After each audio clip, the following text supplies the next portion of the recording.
Welcome into a Wednesday's edition of the Jordy Culotta Show, live, powered, and driven by Go Chevrolet, online at GEAUXChevrolet.com. Remember, you can find them there. You can also find the used car lot here in Baton Rouge, Go Express Auto Sales on the corner of Florida Boulevard and Sherwood Forest out in LaPlace, Louisiana, a brand new car lot. We're brought to you daily by True Blue Water. Shout out to True Blue Water online at trubluewater.com. All of our guests via the phone line, and we got a couple of today.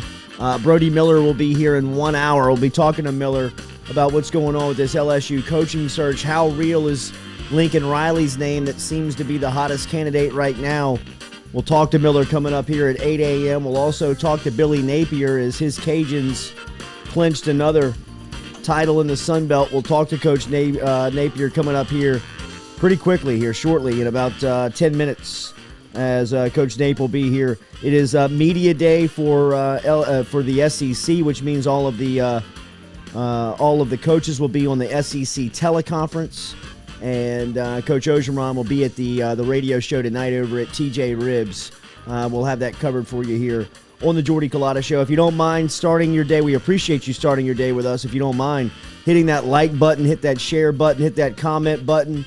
We appreciate that very much, no matter if you're on YouTube, Facebook, JordyCulottaShow.com. Thank you for being there as we are driven every day by Go Chevrolet. Mikey is here. The Carpool Queen will be here. Lizzie is here.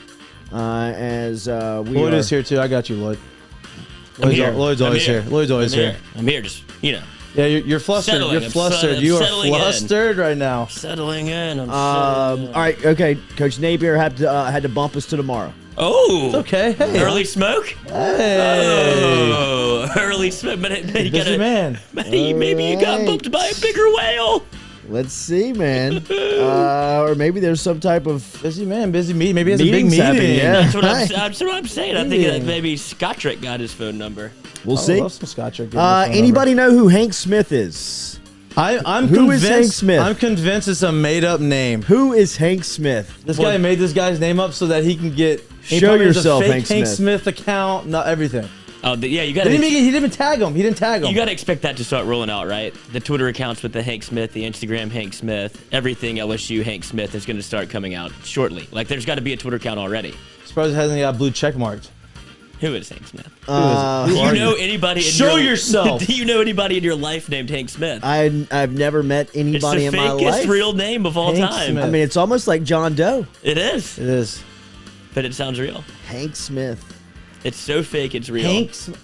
See, what they did was the Hank is like the Smith is like, okay, that's the common. Like the Hank thing is like a. I don't know many Hanks, so like maybe that's how they're changing you up a little bit there with the Hank. They said like Joe or like Dan, like that'd be different, that'd be like a fake Dan Smith. The "Who the hell is Hank Smith" tweets yesterday were incredible. So if you saw this, Tim Shepard, who covers the Big 12, he's a Big 12 sports reporter on Twitter at TimShep_, tweeted out yesterday. Lincoln Riley's agent seen getting into a black SUV on the tarmac of Baton Rouge's Metropolitan Airport earlier yesterday morning, per Hank Smith, LSU Football Insider. Love that.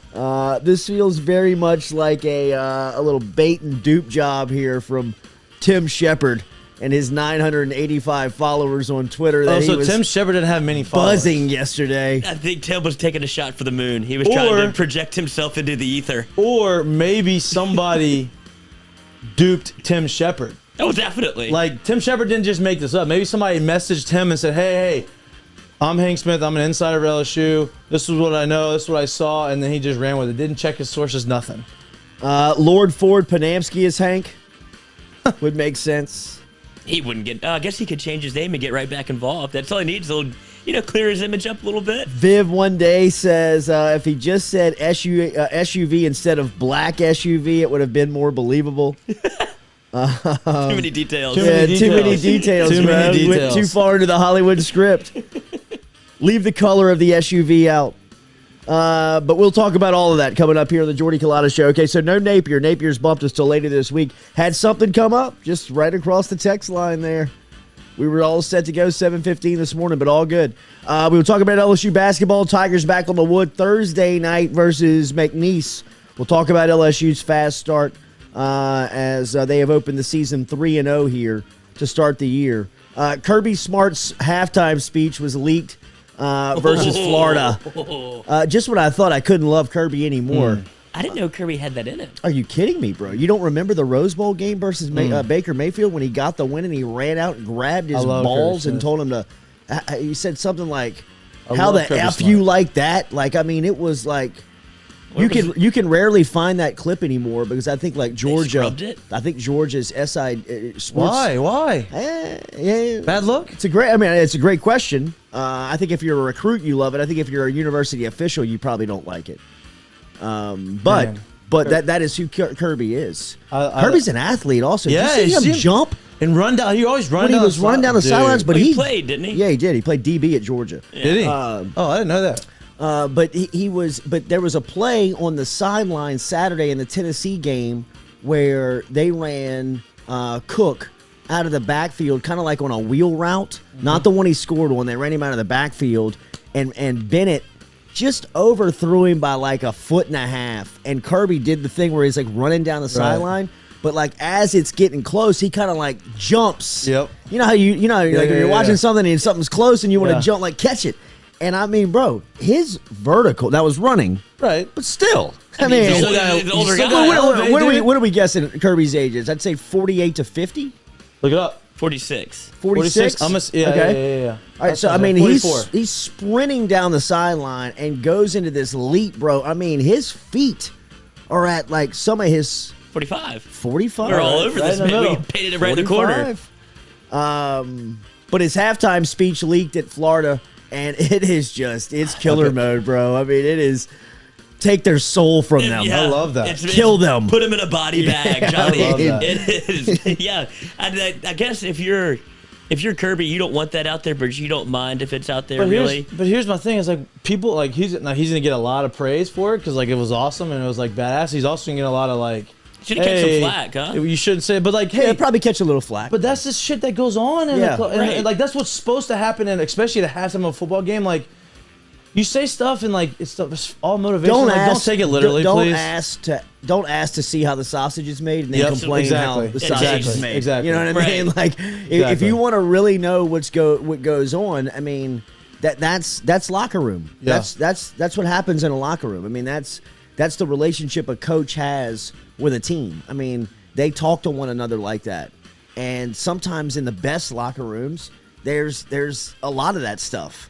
You know what I mean? So. I was definitely not offended at all. If my son would have been in that locker room, I would have been proud that he would have been there. Right? Right? Oh yeah, Kirby getting that ass. Yeah, exactly. When you heard the visceral response from like the football team from Georgia, they were like, "Hell yeah, let's go!" Like they got all fired up. That's what it's about. Everybody gets mad about like fights and like disagreements on the field. Like, oh man, they have some like locker room issues. Like, I think it's opposite. Like majority of the time when you're getting in like a fight or like a pushing, shoving match on the field or like in the clubhouse, majority of the time, it's a good thing for the team. It's not about because you hate each other. It's about because you're competitive and you're doing whatever.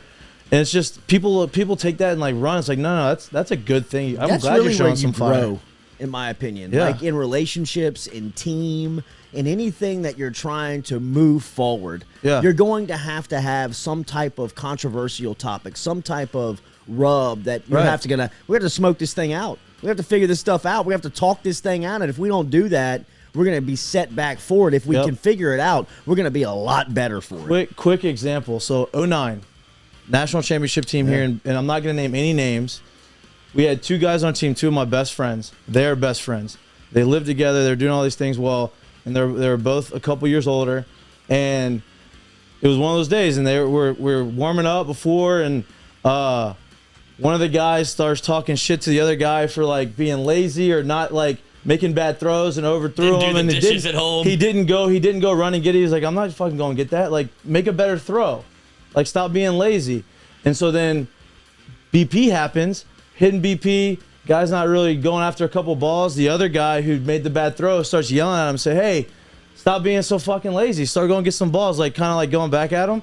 He comes in. They get into a little tussle into the dugout. Other guy gets the guy up against the dugout with his by his neck, and they're going back, and we're trying to break it up. And Minari goes, no, let him go. This is good for us. It'll be good for us down the line. Wow. And he let him go until to the point where it's like, hey, break it up, and they're best friends. Like they're fine after, but like sometimes you want to see that. Like, hey, show me some fire. Yeah. Like as long as you're not swinging at each other and like hurting each other, like show me something. Absolutely. And you know what? It was good. Like it's you learn a lot from yourself by doing stuff like right. that. Like who do you fight with the most? You fight with your family and your friends the most, right? So it shows that like that The you people have, closest, right? The yep. people closest to you are the ones that you're going to be feel like you can fight with the most. So I think that that shows a good locker room. Like I said, it's healthy. Yeah, I agree. Cody Boudreaux says the girlfriend put a limit on his super donations. No. So a $2 donation to the show this morning gets a comment of "Watch Dune" Do you think in all caps. Can we get? Think she was checking the credit card? She checked his credit card. I'm so confused as to what. Like, why? What are you watching on YouTube? What's his YouTube Plus? What's going on YouTube, buddy? Show me what you're watching right now. It's got like $80 for the Jordy Culotta Show. What do they do on there? I'm just trying to bully him to watch Dune, for God's sakes. I'm trying to get the word out you there. know what? I haven't watched it yet. I need to watch it. I know. You have to. I think we're running out of days. Yeah, Cody will tell us. At this point, we've got to do it. I've seen it. Thank you for everything, Cody. Thank you, for Cody. all the money. All right, so all this Lincoln Riley talk, right? Yep. And I got more people Smoke. yesterday in my DMs on my mentions like, you moron, I heard you say LSU and Lincoln Riley's not a better fit. Who would you Bad rather? timing. What do you wanna? Yeah, it was bad time. I did not cut it. I did not put it on YouTube. But It got out on Twitter. here's the deal on Lincoln Riley, and there's a ton of smoke on Lincoln Riley right now around LSU, and there was reports from Hank Smith, LSU insider, that Lincoln Riley's agent was in town yesterday, meeting with LSU officials. There are reports out there that it is a $12 million a year deal And for that's 5 the years. floor. Which is It could be kind of like where they are. They're starting the conversation. That's right. It could grow up to $15 million a year. Riley's buyout is plus $20 million at Oklahoma. Go on. I mean, we're talking about It's a $50 million just swing. on the head coach. Yeah. Just on the head Yeah. coach. I don't mean, know. you're 12 talking about million, a dude. lot of money on just one person, and you got to fill out about 15 of these spots. I love it. Alabama's like, shit. I mean, now I gotta go LSU pay Nick Saban $15 million right. because he's gonna have to be the highest paid coach. Yeah, that's right. He does. Isn't that in his That's in his contract? That's his contract. $1 more than the $1 highest more. paid. Which is So- such a gangster contract. That is a gangster, but it's a gangster move by LSU to make him. Oh, I mean, Yeah. this do you- old okay, man you price him have out. over there. here's the thing. Yes. Do you really believe that Yes. 12 million? You really believe the numbers? Yes. I don't. Yes. We're playing a different game here, brother. I don't believe you those got numbers. Scott Woodward, big game 12 hunter. million. You're gonna Ain't give no 12 million. You're gonna give $12 million to a guy who's never won a national championship Yes. and gets blown out by SEC teams coming into the SEC. Yes. No, I don't believe that. All right, I screwed up the buyout talk. He only gets 20 plus 20 million if he's fired. Let me find out his buyout. I think it's 8 or 9. Okay, is it 8? Yeah. Because I did see 8. So they have to pay him even if he takes another job. If he takes another job, LSU has to buy LSU him out. has to Okay, buy him yeah, out. okay. If he gets If fired, Oklahoma was to fire him, Yeah, they would pay him owe 20 him the 20 remainder million. of his contract. So an $8 million buyout with a proposal on the table, allegedly somewhere around $12 to $15 million a year. When I say that out loud, do you think Lincoln Riley, $15 million a year coach? I don't. I do. Really? Age makes sense if you want to get him for as long. Obviously, you have to.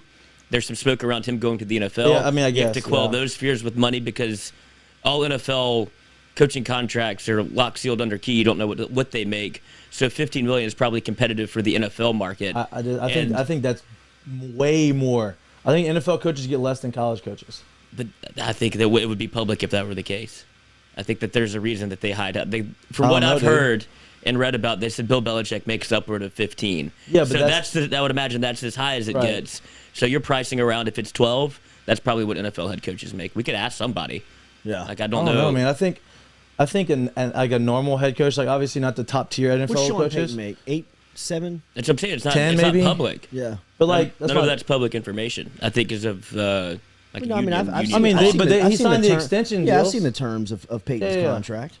When it first came out, if you remember, they paid him during his suspended season. Right. And they made him actually the highest paid coach in the league that year. But in 2019, he agreed to a 5-year extension. As I'm searching through I got you. So Bill Belichick 12, Pete Carroll 11, Sean Payton 10, Harbaugh 9. Right. So yeah, he's in that. Sean Payton makes 8. Right. That's my point though. It's like, I mean, it's okay. I say less. It's similar to what like the top tier NFL head coaches make, because you have to compete in that market. He's not getting 12 going to NFL though. Well, he's not going to not on his first no, hit, that's what I mean. unless Dallas hires him. Right, he just has to throw that's the kind of bank what at you him. have to compete against, right? You're competing Right, against no, I the get it. Dallas Cowboys. You're in that arena because Lincoln Riley, because of his age, regardless of what you think he's done in the playoff, what he's done in the regular season, and the season he's put together and the record that he's put together win-loss wise is nothing to sneeze at. Right. And he's been able to go everywhere he's gone, he's won, and he's part of a coaching tree that, if you look at it, is extensive and is somebody that he's successful. This is what, if you want to get into this market, if you're LSU, aren't you finally happy they're taking a swing? Because this was the biggest thing for LSU football that they've never done. It's always, they priced themselves out. They won't actually take the big swing. Now with Scott Woodward, which this is his calling card, he's finally doing the thing that LSU football fans have been wanting to see since Nick Saban left. Right. I agree that I just don't like. You think that his value is? You think that $12 million is like his value? He wins. Yes, he's successful. He has a good offense, but he's never won any games of substance. He's won in a conference that he's been the best team in the conference for years, which is great. It's great on him, but he gets his doors blown off in the postseason. As I said yesterday, I thought that the last game out for Lincoln Riley was bad timing for LSU. His comments after the game were very much not endearing of a big game coach when he was talking about some of the things that Dave Aranda and Baylor were doing late in that game. But yesterday he was asked about him or his representatives being in contact with LSU, and he said yesterday on the University of Oklahoma's campus, "I coach at University of Oklahoma. You know how I feel about this place and this program. We've all been down this road many times before. You guys know where I stand, and that hasn't changed." That's not. That is definitely like Jimbo Fisher a couple of weeks back, where you're trying to answer the question, but you're not answering the question. Jimbo Fisher finally answered the question on Monday when he was asked about the LSU job and put out there, he said, "I would be the dumbest person on the planet Earth to leave College Station. If Jimbo Fisher, in fact, leaves Texas A&M, that soundbite will live forever. Right. That will always be around him. If LSU and Lincoln Riley come to an agreement, you'll go back to yesterday's press conference at Oklahoma and say, you see, he was actually in contact with him during the season, because he didn't definitively come out and say, look, I'm the head coach at Oklahoma. I'm not leaving. I'm not going anywhere. I'm not interested in any other job," because coaches can put this stuff to bed really quick. Jimbo did it on Monday, right? He left the door open a month ago when he was asked about it. He was obviously being courted or going back and forth with Woodward on the possibility of taking that job. Riley seems, in his answer yesterday, and a lot of what is being discussed around the college football world, Tom Luganbill yesterday on Sirius XM radio really got this stuff started, as he said he wouldn't be surprised if Lincoln Riley would be the next guy in Baton Rouge. So not only are people talking about it locally, they're talking about it over in Norman, they're talking about it here in Baton Rouge and around the state of Louisiana, but they're also talking about it from a national standpoint within college football. So it feels real. It feels like it's got some legs to it. And if it does, one thing that you get with Riley, and I think the first thing off the top, and we've talked about this throughout this coaching search and throughout this job being announced that it was open, is that the next candidate, the next guy, whoever it's going to be, you want them to have a specialty. You want them to be an expert in something in football, whether it's offense, defense, special team, whatever it is. You want them to have some type of expertise that they can fall back on and answer their own questions about their football team, right? I mean, how discouraging is it to ask Ed Ogeron about the problems of the offense and him say, "I'm not an offensive guy, I don't know." How many times have you asked him about the struggles of the defense and him kind of say, look, that's on the coordinator? Well, what's your specialty, man? Who are you? If you were to ask Lincoln Riley about what's going on with your offense, why is it struggling? He's going to be able to give you direct answers because he's the brains of the offense. He's the guy. He's the one that's putting it in. So immediately you become relevant on offense, right? Like you check that box. For the last 20 seasons or the last 12 seasons, Lincoln Riley's offense has been in the top 20. That's consistent. Yep. That's year in, year out, no matter where he is. He was at East Carolina. He was at the University of Oklahoma. Anywhere he's been, they've had a top 20 offense over the last 12 years. That's real good, man. I mean, that is a strong opening line of an interview, right? But then you see, and this is just my opinion, and I look, if they get Lincoln Riley, I think Lincoln Riley is a home run hire as far as a big game guy in college football that you go pluck away from your competition, somebody coming into the league, make them weaker, and put him on your sideline. The only thing that I am a little weary about with Riley, right, when we're talking about these big game guys, these big name coaches, is the resources that he's had at his disposal since he's been at Oklahoma. The program that he's running is an SEC caliber program as far as resources, facilities, recruiting, everything, attention, media, all of the stuff that goes into running and operating the University of Oklahoma's football program feels SEC. And he's been a contender in the playoff in 2017, 2018, and 2019.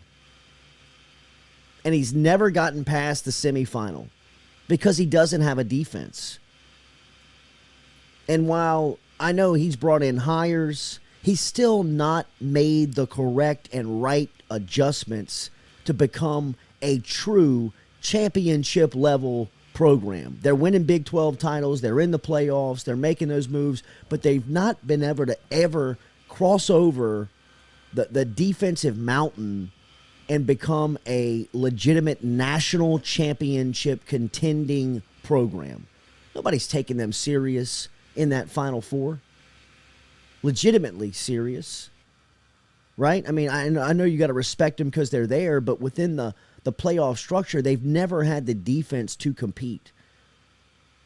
And I thought the comments after the game on Saturday about the field goal and the tiebreaker and the stuff that was going on at Baylor just came off very soft. It came off very weak. It came off as an excuse. And in the coaching world, that don't play. It definitely doesn't play in Baton Rouge. It doesn't play in the SEC. It doesn't play in the heart of the Southeastern Conference in a town like where LSU resides. And my comment about him being a bad fit just went on those terms alone. I mean, look, if Lincoln Riley comes in here and you've got a top 20 offense every year and he spends the money and goes out and identifies an expert on the defensive side and they're able to recruit the caliber of athlete and player that LSU defenses has seen in the last 15, 20 years, well, I mean, it's a proven formula. LSU can win SEC titles and national championships. And with a guy like Lincoln Riley, who's had the consistency at Oklahoma of getting to that game, can he cross over the mountain when he gets to a place like LSU? If that's what it takes, then, and Scott Woodward believes that, then I'm in. But just from my point of view right now and what I'm judging and looking at, Lincoln Riley, with the resources, the money, the opportunities that they've had, the fact that he doesn't have a defense or has not had a defense to cross over that hump is concerning. And then you look at some of the things that he said, and particularly what he said on Saturday, and it was just, in my opinion, it turned me off. I mean, it just was like, why? Just coach your team. Yeah, you know what I mean? Right, I get that. I get coming from that it was a little, I can see that being a little soft, but what are we talking about here? Look at who, when we had this conversation and the job came open, what was the first thing we said? Look who's been able to win at LSU that actually doesn't feel like a very legitimate head coach. You have Les Miles who's won a national championship here. You have Ed Orgeron who's won a national championship here. And then if you can get a name like Lincoln Riley, who's been proven to be probably a top 3 head coach in college football, what do you think he's going to do at LSU? Like, don't forget where he's going and the opportunity he has in Baton Rouge. Like, if you want to look at it if you want to, get a microscope out and examine his comments and look at what he did very recently, where he's probably at a time in his life where the bullets are flying fast now, because if you don't think he's talked to people before this Baylor game even happened, I would think that you would be wrong. I would imagine that these conversations go back farther than just yesterday.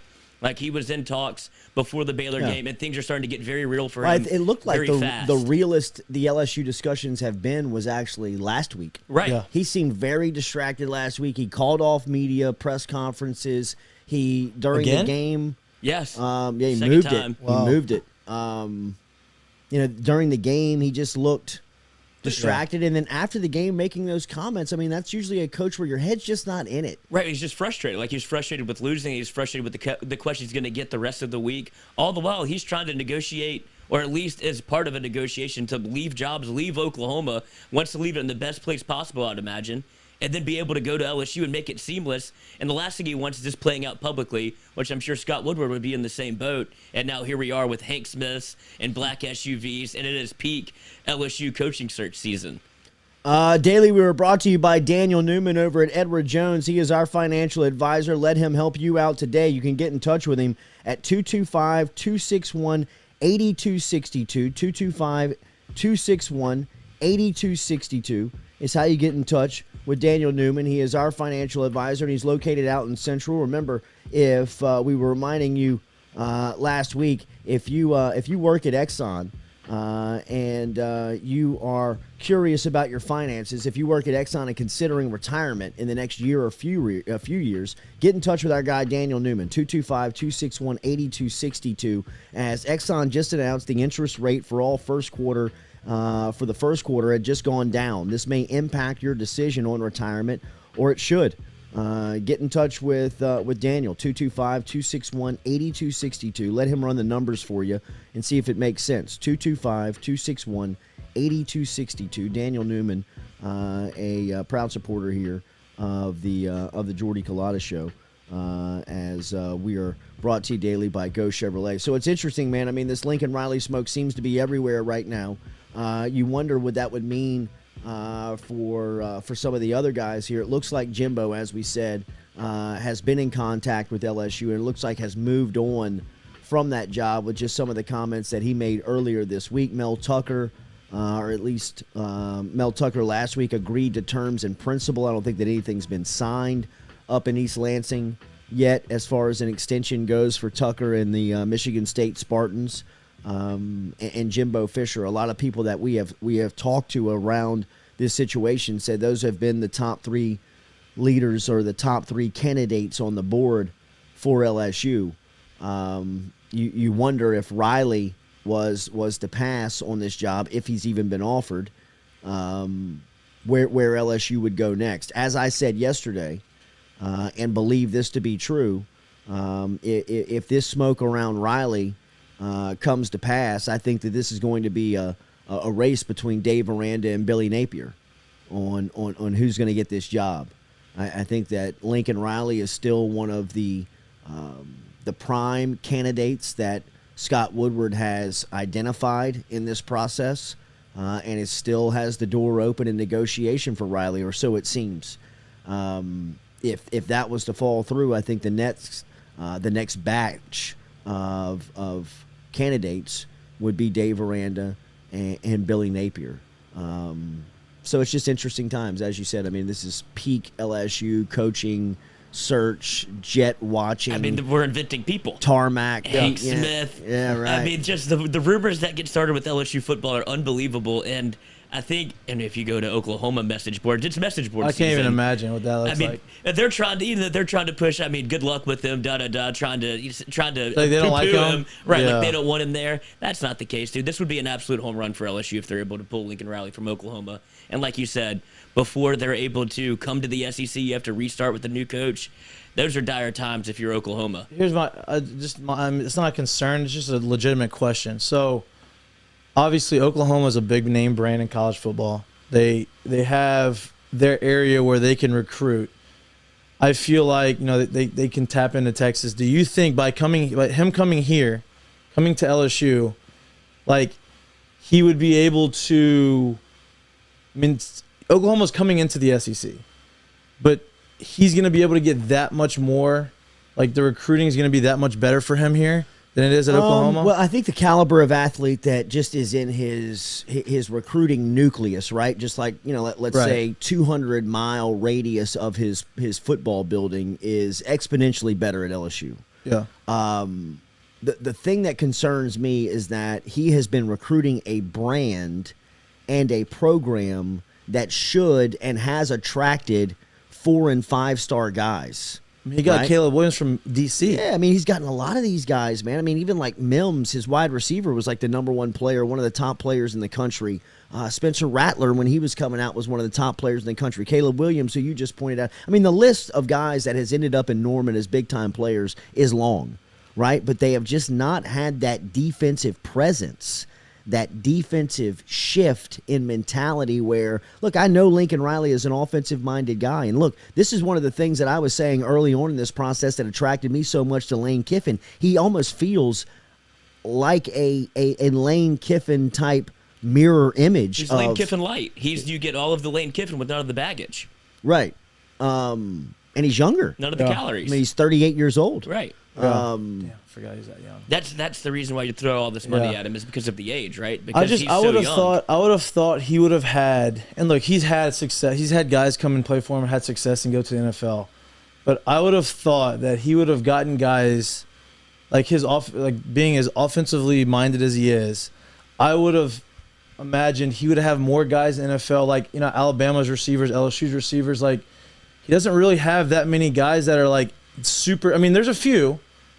But, like, there's not that – outside of the quarterbacks that have transferred in, because all those are transfers.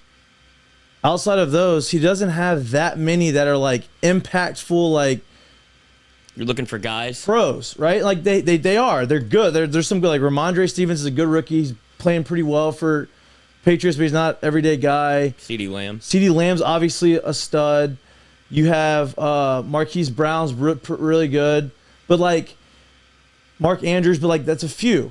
Like, you just would think that high-powered of an offense with those Heisman quarterbacks, and that's a credit to him and kind of a knock on him. A knock on him. Like, a credit because, hey, your scheme is that good that you're getting these guys in the best position possible in college, but also, like, are you really putting them in the best positions to be NFL talented, like, to be, you know what I mean? That's where you have to shift your mindset, because that's the LSU mentality of we can't win on the field, but look what we put out in the NFL. If you get a Lincoln Riley, you're winning in college, and great for you, good on you what you do in the NFL. Like, LSU and the NFL LSU brand was created to kind of save face at some points with Les Miles, because you have Odell Beckham, Leonard Fournette, all these guys going to the NFL, and it's like you have nothing to show for it on the college ranks.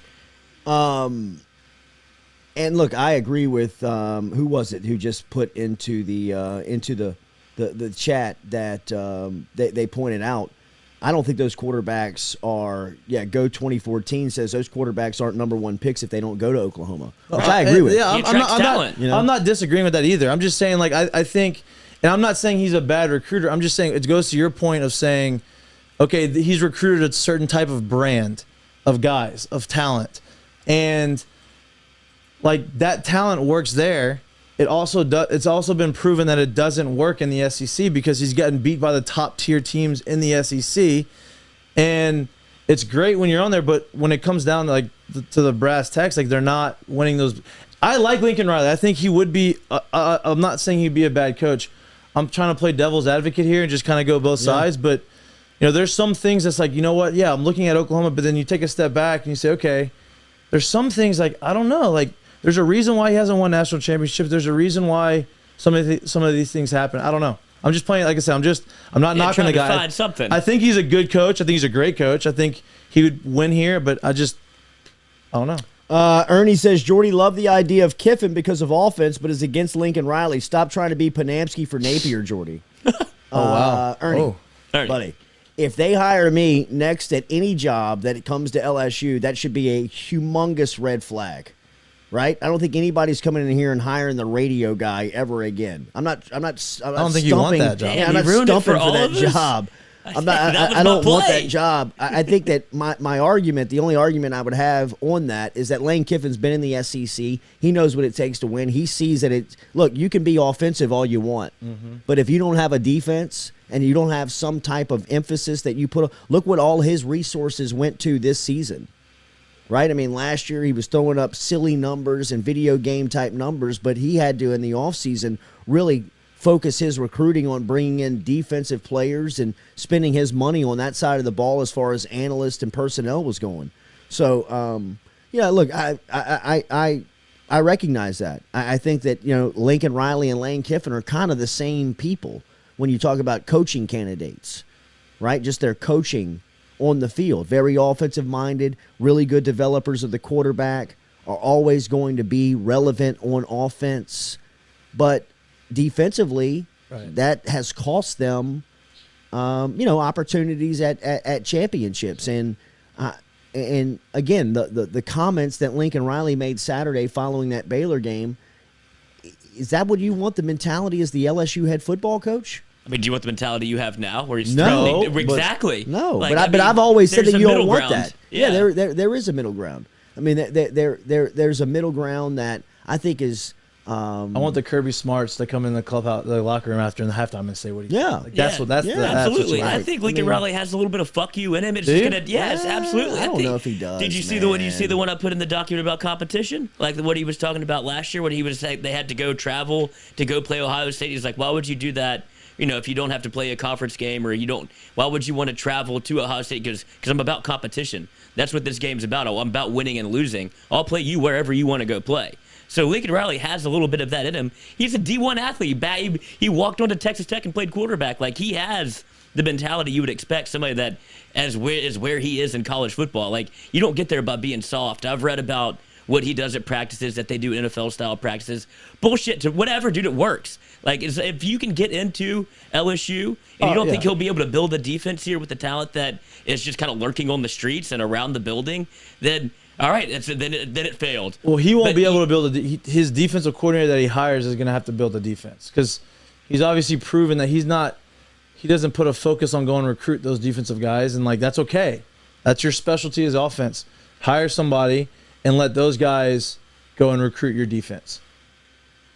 It'll be interesting, man. You'll know in the next couple of weeks. You'll know in the next couple of days, I think, who and what and where this thing's going to end up. I don't think that the timeline gets past next Sunday. The Sunday past the Texas A&M game. Monday, to me, would be the latest that you could have something announced, much like they made the announcement on Ogeron on a Sunday afternoon when they knew they had to get out in front of it and be, just kind of from a timing standpoint. Be the search.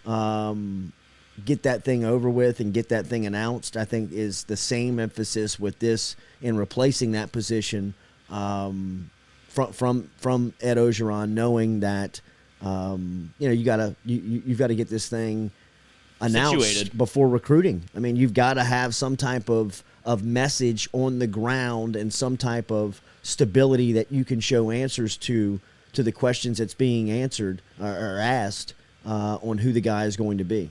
Do you think that he does it with like a splashy announcement, like not necessarily like making this whole big deal, but like firing a coach on Sunday afternoon is like right in the middle of the NFL game, so like kind of hides underneath the mask of the NFL. You hire a coach that's a big name. Let's say hire Lincoln Riley, and you drop it in the afternoon on Sunday. It's like, are you trying to bury the lead? You're kind of like, or do you wait until like Monday? I think during the day, and you say, hey, and now everybody's talking about it for the rest of the week and not talking about the NFL. Well, anytime that you announce a head coach at LSU, you're going to be front page news. Right. I don't think that you're concerned about where you are on the news wire. If you take Lincoln Riley away from Oklahoma, it doesn't matter if the Patriots are playing it doesn't matter if Brady and the Bucks are playing the Patriots. Kansas City. Yeah. You know what I mean? They are going to be on the ticker, and people are going to talk about that.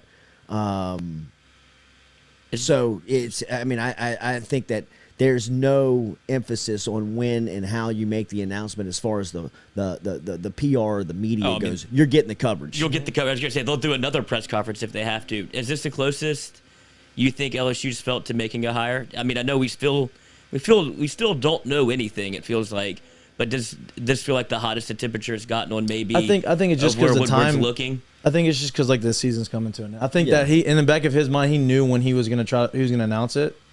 That's just me. I think that the season's coming to an end, so it feels that way. But and the timeline is moving on him. You know what I mean? Like at some point, I think we all have to realize. I mean, we're getting to the end of the year. Yeah, I mean, like somebody's got to be working behind the scenes and getting this done. You know, I mean, something has to be happening. And then Oklahoma loses to Baylor, so they're essentially out of playoff contention after being ranked 8. And so now that can progress the timeline. Also, you don't have to worry about them going to the playoff. Yeah. You can speed up your timeline that way also. So I think that's why this is kind of leaking out publicly. And I don't know if they wanted it to play out like this. But in Baton Rouge, once you get if you get a scent of anything that has anything to do with LSU football and something that people know, this is what it turns into. This could be it could be a false leak. I don't know. You don't know. We don't know anything. And look, we've been saying that since the beginning of this search. Anybody that tells you they know anything is lying to you. Nobody knows. So even Hank Smith, insider. So we'll see if this Lincoln Riley news is for real. As the next couple of days, or at least the next couple of weeks. We'll show this over a week.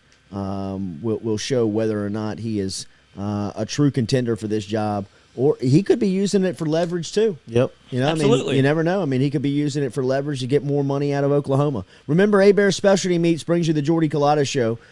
If you're wondering what a turducken is, that is a chicken, duck, and a turkey all put together, and you can order yours today for Thanksgiving if you would like to. Get in touch with Hebert's by logging online to hebertsmarkets.com, or if you're in the area, stop in and see them out in Gonzales on Highway 73 in Ascension Parish, right there next to Dutchtown High School and the Dutchtown Shopping Center.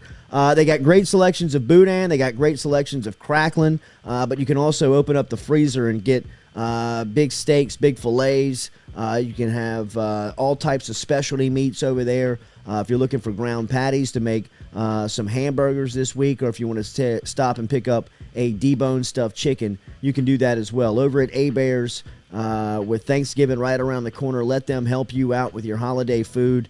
If you're looking for a great a partner to go into with making the menu on Thanksgiving Day, let Hebert's help you out. Hebert's Specialty Meats, located on Highway 73. And remember, coming to Baton Rouge here in the next couple of days, they'll be opening up in Robert's Grocery Store right here in Baton Rouge on Highland Road, next to Superior Bar and Grill over in the Kenilworth Shopping Center, where Robert's, about 650 square foot of space, will be designated to Robert's Specialty, or to Hebert's Specialty Meats in Robert's Grocery Store. So right over there on Kenilworth, right there in the Kenilworth Shopping Center off of Highland Road. Look forward to checking out Hebert's Specialty Meats, who brings you the Jordy Culotta Show. All right, we'll be back. We'll talk a little bit about basketball. We'll bring Brody Miller into the conversation here in about 10 minutes from The Athletic, as we'll get the latest from him, as he had a good article online talking about the rumors around Lincoln Riley and who could be next for LSU. So we'll ask him on what he's hearing on the latest, if anybody on this staff could potentially be held over. What's he hearing on the latest with the LSU coaching search? We'll talk to Brody Miller coming up here in a couple of minutes, as his latest over at The Athletic was titled LSU Coaching Search Update, what he's hearing about the latest rumors, misdirections, and potential candidates. We will talk to Brody Miller about that coming up in 10 minutes. Come back with us, the Jordy Culotta Show, driven and powered by Go Chevrolet. It's got to be exhausting.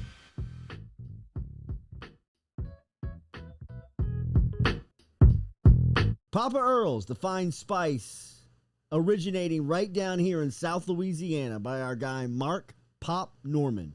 Developed it back in 2018 and won Amazon's Newcomer of the Year in 2019. They pride themselves in having 30% less salt and sodium than the leading brands at the same price point. You can find them locally. Look for Papa Earl's at Rouse's, Calandro's, Mathern's, High Neighbor, and more.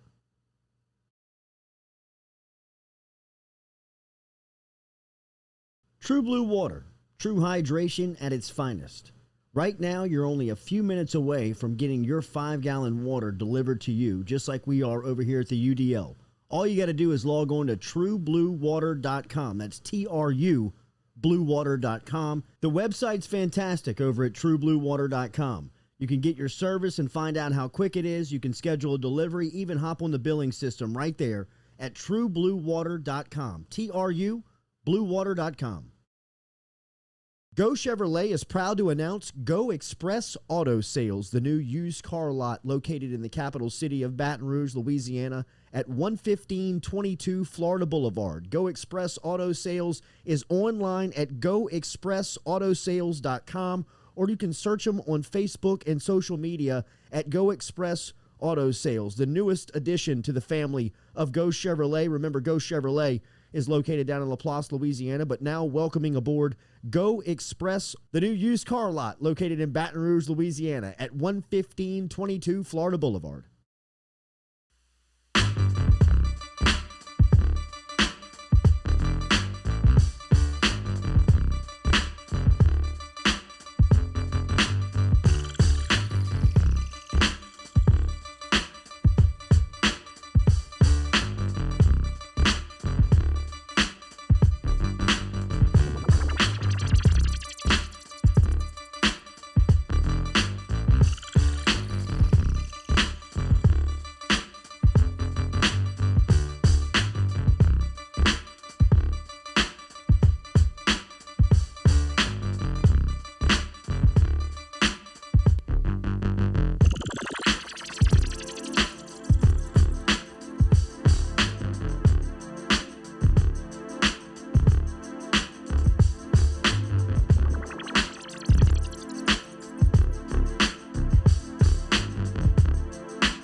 All right, we got a message from a listener the other day asking about some gambling content. We're going to open that up here today as we're going to start talking about gambling every single day here on the Jordy Culotta Show with a segment called What's the Bet, where we're just going to talk about what we're going to bet, whether it's an NBA basketball game, college basketball game, prop even bets cricket, maybe. prop bets, NFL, college football. Cricket. The carpool queen has just walked in. How are you? Good morning.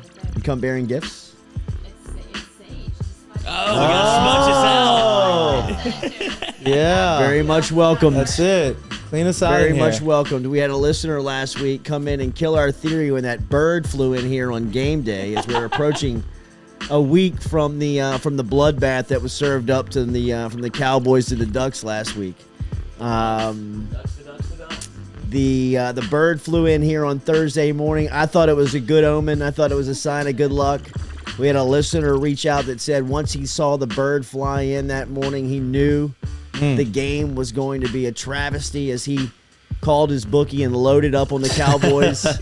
The listener that made the Scott Woodward, that. Oh, wow. It's the same friend. Okay. He's super supportive I of like us. the love vibes. that. I like the Yeah. vibes. Keep looking He out. loves us. He's definitely looking out for us. Mickey. I love the vibes. His name's Mickey. Thank you, Shout out, Mickey. Mickey. So we will, we're going to sage this place. Yeah, we're going to smudge this place. Speaking of changing this place up, we've got a pretty exciting announcement here from the Jordy Culotta Show. When we leave here this morning, when we get off the air, we might have to get out of here a little early because we got a busy day ahead. But it's starting off with signing a new lease agreement. Let's go. At a new studio. Let's go. So we are moving New out UDL. of the UDL and we are going deeper down the bunker into a much more secluded, Secure. undisclosed location. Are we much still more going to call secure. it the UDL, or do we have to come up with something different? Because Yeah, this I mean, UDL we're will still be hiding here. out from the suits. The suits are still in hot pursuit for whatever reason, and we are still ducking and running from the suits. But we are moving our location. We are moving our operation. We're going to put everything in one place, and things are starting to come together here on the Jordy Culotta Show, or at least the first wave is crashing into the beach, and we're looking for bigger waves as we go back out, as the first 10 months of this operation, this project of the Jordy Culotta Show has been very humbling, very scary, very anxious, but very cool and fun. And right now we feel like we've got our team put together. We have added pieces like Jordan Peck and Mikey Matuk to the crew over the last couple of weeks, but we really feel like we're kind of set to sail here into the next level of whatever the hell we're trying to do here every single day. Hop on the But wagon. we're clearly moving forward. Hop on the wagon. We're gonna have real offices, a On real the studio. frickin' wagon. We are so excited. We are Real deal, Holyfield. Yes, Really we're gonna have offices. We're gonna have business. We're gonna have offices and conference rooms where people that come to meet with us Sounds like bullshit to me. at the show will not be You gotta crammed clock into the in and out, so you UDL. have a What time is clock this? and cards. We're I'm switching kidding. brands. And we'll blow our cover here on where the where this UDL is here in the next coming couple of weeks. But I can promise you that there's a lot of people that are happy that we're getting the hell out of I here. can Me, imagine. I'll actually be able to You use know the what I mean? bathroom. Yes. There are 2 bathrooms in there, and there's one Yes. just for women, and I swear to God, I'm the only person using it. I'm just going to go ahead and say it right yes. now. You She get is. decorated I for will her have my own, her own little abode. I will not share it with y'all. My humble commode. Graduating, Tom Granning says, graduating from my snacks. No, we are not, Tom. No, we will have Tom. you. We will still give you. have to eat. We will give you the Never. address of the new UDL and expect our drop offs as he had dropped them off last week, and we appreciate that very much. We'll have Tom, a real Tom, kitchen for to keep always. it in. So Yeah. GoMart, remember GoMart over in Natchez, and in fact, Tom, if you saw yesterday's promotion, GoMart got a little love from the hometown crew here as we appreciate you very much. Stick around here in a couple of minutes. We're going to talk more LSU football with Brody Miller. Brody had a good write-up over at The Athletic talking about what was the latest on LSU's coaching search update, what he's hearing on the latest rumors, how much smoke around this Lincoln Riley talk is for real. Is Matt Campbell maybe an outsider, a dark horse candidate who's now the head coach at Iowa State? Who has been he has been recruited pretty hard over the past couple of Didn't I seasons by the mention NFL. this yesterday? Yes, Back-to-back Tiger Bowls. You had Dave Aranda versus That's right. Lincoln Riley last week, and now you have Lincoln Riley versus Matt Campbell this week. So Napier's Lincoln. out for me, I feel like. Yeah. I don't Oh, even yeah, think he was he's- out I on don't us. think that he would come on the show if he were a contender still. he didn't come on the show this didn't morning. come He was on. supposed I didn't canceled to. make us. it. Oh, see? Yes. Yeah, he had to cancel. Might want to get back to the window and get your money back. You want to replace that bet? Thanks for listening, I'm Katie. glad. Well, I wasn't listening in the beginning, obviously. I was only listening on the way here, but I didn't know that. Yeah, he But, Yes. canceled. Oh, Wait, yeah. why? What was his He reason? had a meeting. I was talking to Scott Woodward, Stop it. banging out numbers, That's what he said. putting his he- staff together. So he has some come I up. heard 15. I'll do it for 10. Yeah, right. Something Defensive canceled last minute, though. defensive coordinator Something last came up. minute, 7:12, set to go on 7:15. I don't know. I got to think about that. Yeah. I'm still Jimbo. means Still something. Jimbo. Yeah, it does. It means he's getting the job. You're still Jimbo. I'm still Jimbo. You're holding strong. Wow. I am going wow. strong. I don't know. Remember when I said Taysom and remember when I said Max? And you've been wrong on both. No. Well, she was right on Max. I was right on Max. It just Well, not happened. anymore. It just You happened in missed a on weird Taysom, way. Well, Taysom started, I guess, that year for the 4 games. She's talking about this year. Oh, you're talking Yeah, about this talking year. about this year. Yeah, so you Taysom, missed. Yeah, you missed on Taysom. But I got Max. 50%. 50%. Yeah, Max. I got Max. Yeah, Max. Yeah. Kind of. Yeah, right. What do you mean, kind of? I mean, For- it was, for- it for was nine- crappy the way it happened. I mean, Sounds So like he's still- Napier's back in. He's still the starter. All right, stick around. Brody Miller coming up here in a couple of minutes. Remember, daily we're brought to you by Cajun Ready Mix Concrete, CajunRMC.com. Get in touch with our friends over there at Cajun Ready Mix. If you have anything happening around the house that you need concrete repair, or if you're a contractor and you have a big project coming up, remember Cajun Ready Mix can help you out. Residential, commercial, industrial, or municipal. Online at CajunRMC.com. They got 9 plants around the greater Baton Rouge area, which means all of your concrete will be on time to the exact specification. Find them there at CajunRMC.com. That is CajunRMC.com. Brody Miller coming up next here on the Jordy Culotta Show, driven and powered by Go Chevrolet. What do you know, Brody?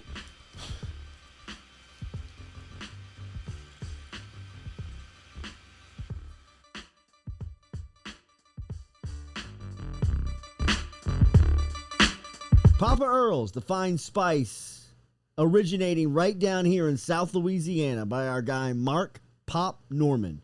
Developed it back in 2018 and won Amazon's Newcomer of the Year in 2019. They pride themselves in having 30% less salt and sodium than the leading brands at the same price point. You can find them locally. Look for Papa Earl's at Rouse's, Calandro's, Mathern's, High Neighbor, and more. True Blue Water, true hydration at its finest. Right now, you're only a few minutes away from getting your 5-gallon water delivered to you, just like we are over here at the UDL. All you got to do is log on to truebluewater.com. That's TRU bluewater.com. The website's fantastic over at truebluewater.com. You can get your service and find out how quick it is. You can schedule a delivery, even hop on the billing system right there at truebluewater.com. TRU bluewater.com.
Welcome back here to the Jordy Culotta Show, driven and powered by Ghost Chevrolet. We appreciate you being here with us and starting your Wednesday. Make sure and hit that like button, share button, dislike if you want, comment on it. We appreciate you being out there. YouTube, Facebook, JordyCulottaShow.com. Remember, if you're looking for gear, Jordy.itemorder.com. We appreciate your support over there And we still have boot up shirts left, size large, $20. Venmo us your address and the $20, and I'll ship you one. Tigers back on the floor tomorrow night. We had a question inside of the bunker. George the Greek says, I don't know why Culotta has never brought up Matt Rule. We'll do that right now with Brody Miller. Brody Miller's checking in with us from The Athletic. We brought him up yesterday. Yeah, we talked a little bit about Matt him. Rule yesterday, yeah. I don't think there's anything.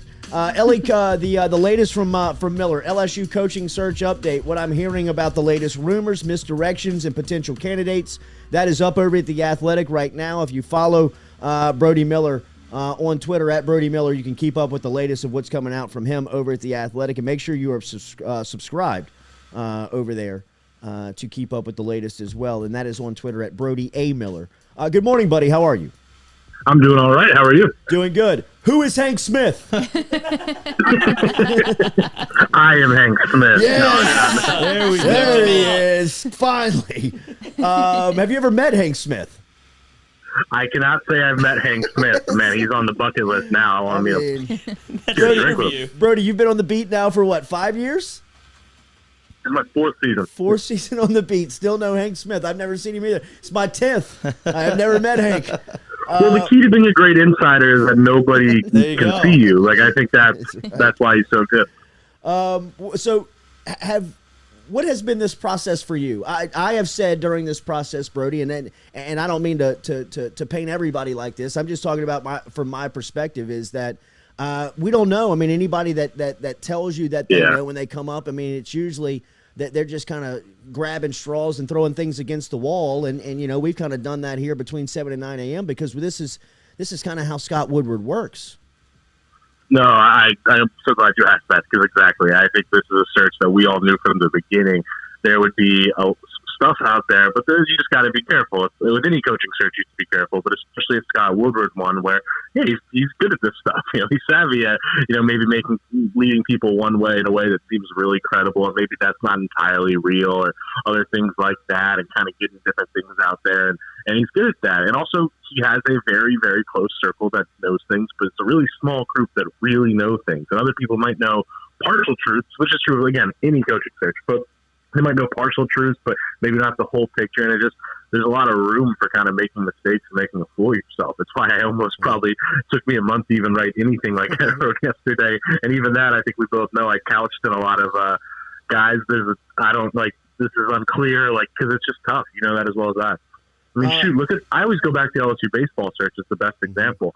That in a coaching search, things can be true, and then they don't end up happening because the LSU baseball coaching search was the ultimate search of a lot of stuff was very real, and then they didn't happen, and then people are all of a sudden like, see, you were wrong. It was always going to be Jay Johnson. It's like, well, no, it was a lot of other guys first. Lincoln Riley is the latest name to being kicked around to the football community, and this was Tom Luganbill is now doing this on a national level. He was the one yesterday that kind of really got the ball rolling on this, as he said it wouldn't surprise him if Lincoln Riley was the next guy in Baton Rouge on Sirius XM on Tuesday morning. How much sense does Riley make to you, and have you heard anything of all the smoke? There's a lot of smoke around him.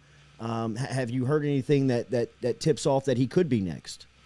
Yeah, I haven't heard much on the Riley end, and I will always preface it with that. I've heard that he is somebody else you was preparing a big offer for, maybe already made a big offer for, but in terms of his end, it's hard to tell. I think the pitch is obvious, right? I mean, he is probably the best coach under 40 in college football. Or, him and McVay are probably the best coaches under 40. Period. I mean, he is kind of the guru. He's the guy that NFL teams all over the league, call every single offseason to kind of talk about what's going on in modern football right now. Like, he is that guy. He's a guy. Shoot, LSU's biggest bugaboo for decades has been developing quarterbacks. He developed 2 straight number 1 picks in Baker Mayfield and Kyler Murray. He checks all those boxes, and now he's even kind of got recruiting going at a better point. He's getting 4 or 5 stars to Caleb Williams and guys like that. So he's a pretty special dude in most ways. Yeah, I think he has his flaws, but it's hard to tell what the flaw literally is and what's maybe just the stealing of Oklahoma's talent and things of that nature. And shoot, it doesn't look great that, Dave Aranda's kind of had his number 3 times in a row there. So, I mean, every coach is going to have things like that, I'd say. So I think the pitch to some extent is you put Lincoln Riley at an LSU where, resources, recruiting pitch, Oklahoma's a weird place to recruit to, as you know. Like, it's a huge school, but it's not the most necessarily fertile spot. You put him in Louisiana, maybe he does even more. Yeah, I think Lincoln Riley can do a lot of really special things here. I was always under the impression for years that he would only leave for the NFL. So him coming to another college to some extent is shocking, but it's a complicated situation, I suppose. I don't know how possible it is. In your limited time in covering Scott Woodward, is there a candidate out there that makes Scott Woodward sense to you? Is there a candidate that you say that makes sense that Woody would hire him?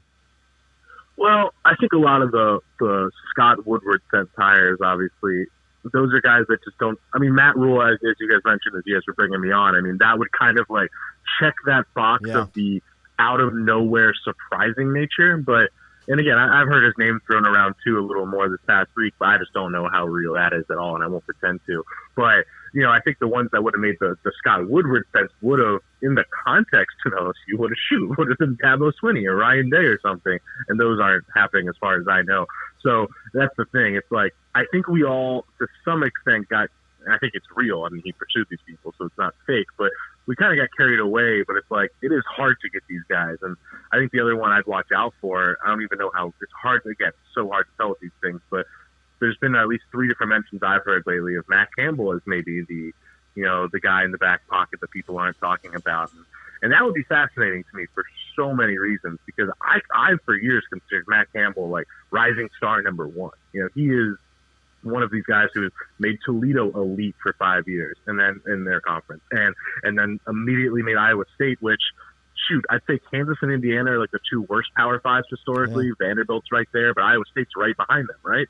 1 winning season in 10 years, and he's made them a consistent contender. A real 8-4 is usually the record, so people are that's not great. It's Iowa State, guys. That's amazing. So I always consider him that elite guy, that elite developer, evaluator, all those things, but he's never recruited at this level. You just don't know. So I think a lot of fans might be turned off by that. I don't know, but he's that other one that I'm just intrigued by. And the last one is, and I think, I've heard for so long, and I don't know if you had too, that Billy Napier was always not even really a candidate. That Scott Woodward wouldn't really entertain it. And it does seem some things that I've heard this week that he is at least entertaining that as an option down the road now. I don't know. We always talk, when we talk about Scott Woodward, how he works in kind of silence. Do you get an idea of who he consults on, kind of who the inner circle of Scott Woodward when making these decisions consist of? I think there are, certainly I think he has probably a few people in his administration that are, I think Stephanie Remp is I think somebody who absolutely is in the know on things like this. I believe Bird Osbury likely is. And then I think there's some money people who are I won't necessarily get into, but I think there's probably one or two money people that are people he certainly is advising with and talking with. Do you get an idea of where the stance is when recruiting, and where they sit, and kind of how quickly they need to move to save that and or support that?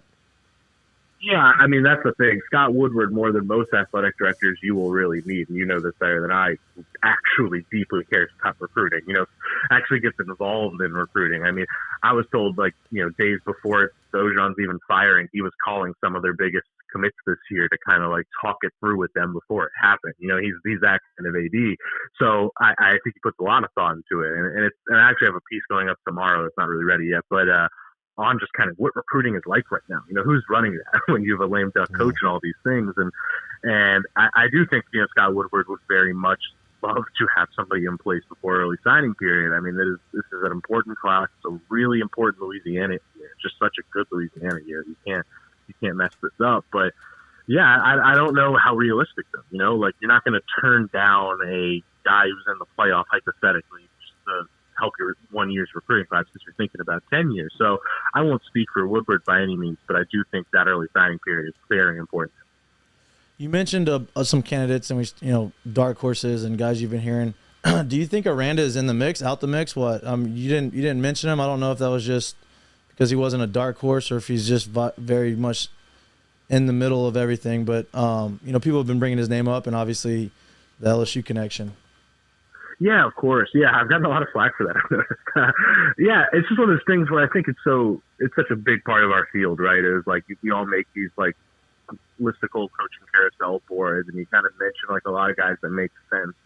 And I try not to do those. And I'll be honest, and I'm going to ask Jordy after this if he's heard his name much, but I, quite frankly, I love Dave Aranda. I covered him for 3 years. He's one of my favorite people to cover. I think Dave Aranda's the man. I think he's one of the best, smartest coaches in football. I just hadn't really heard his name in any real way yet as an actual candidate there.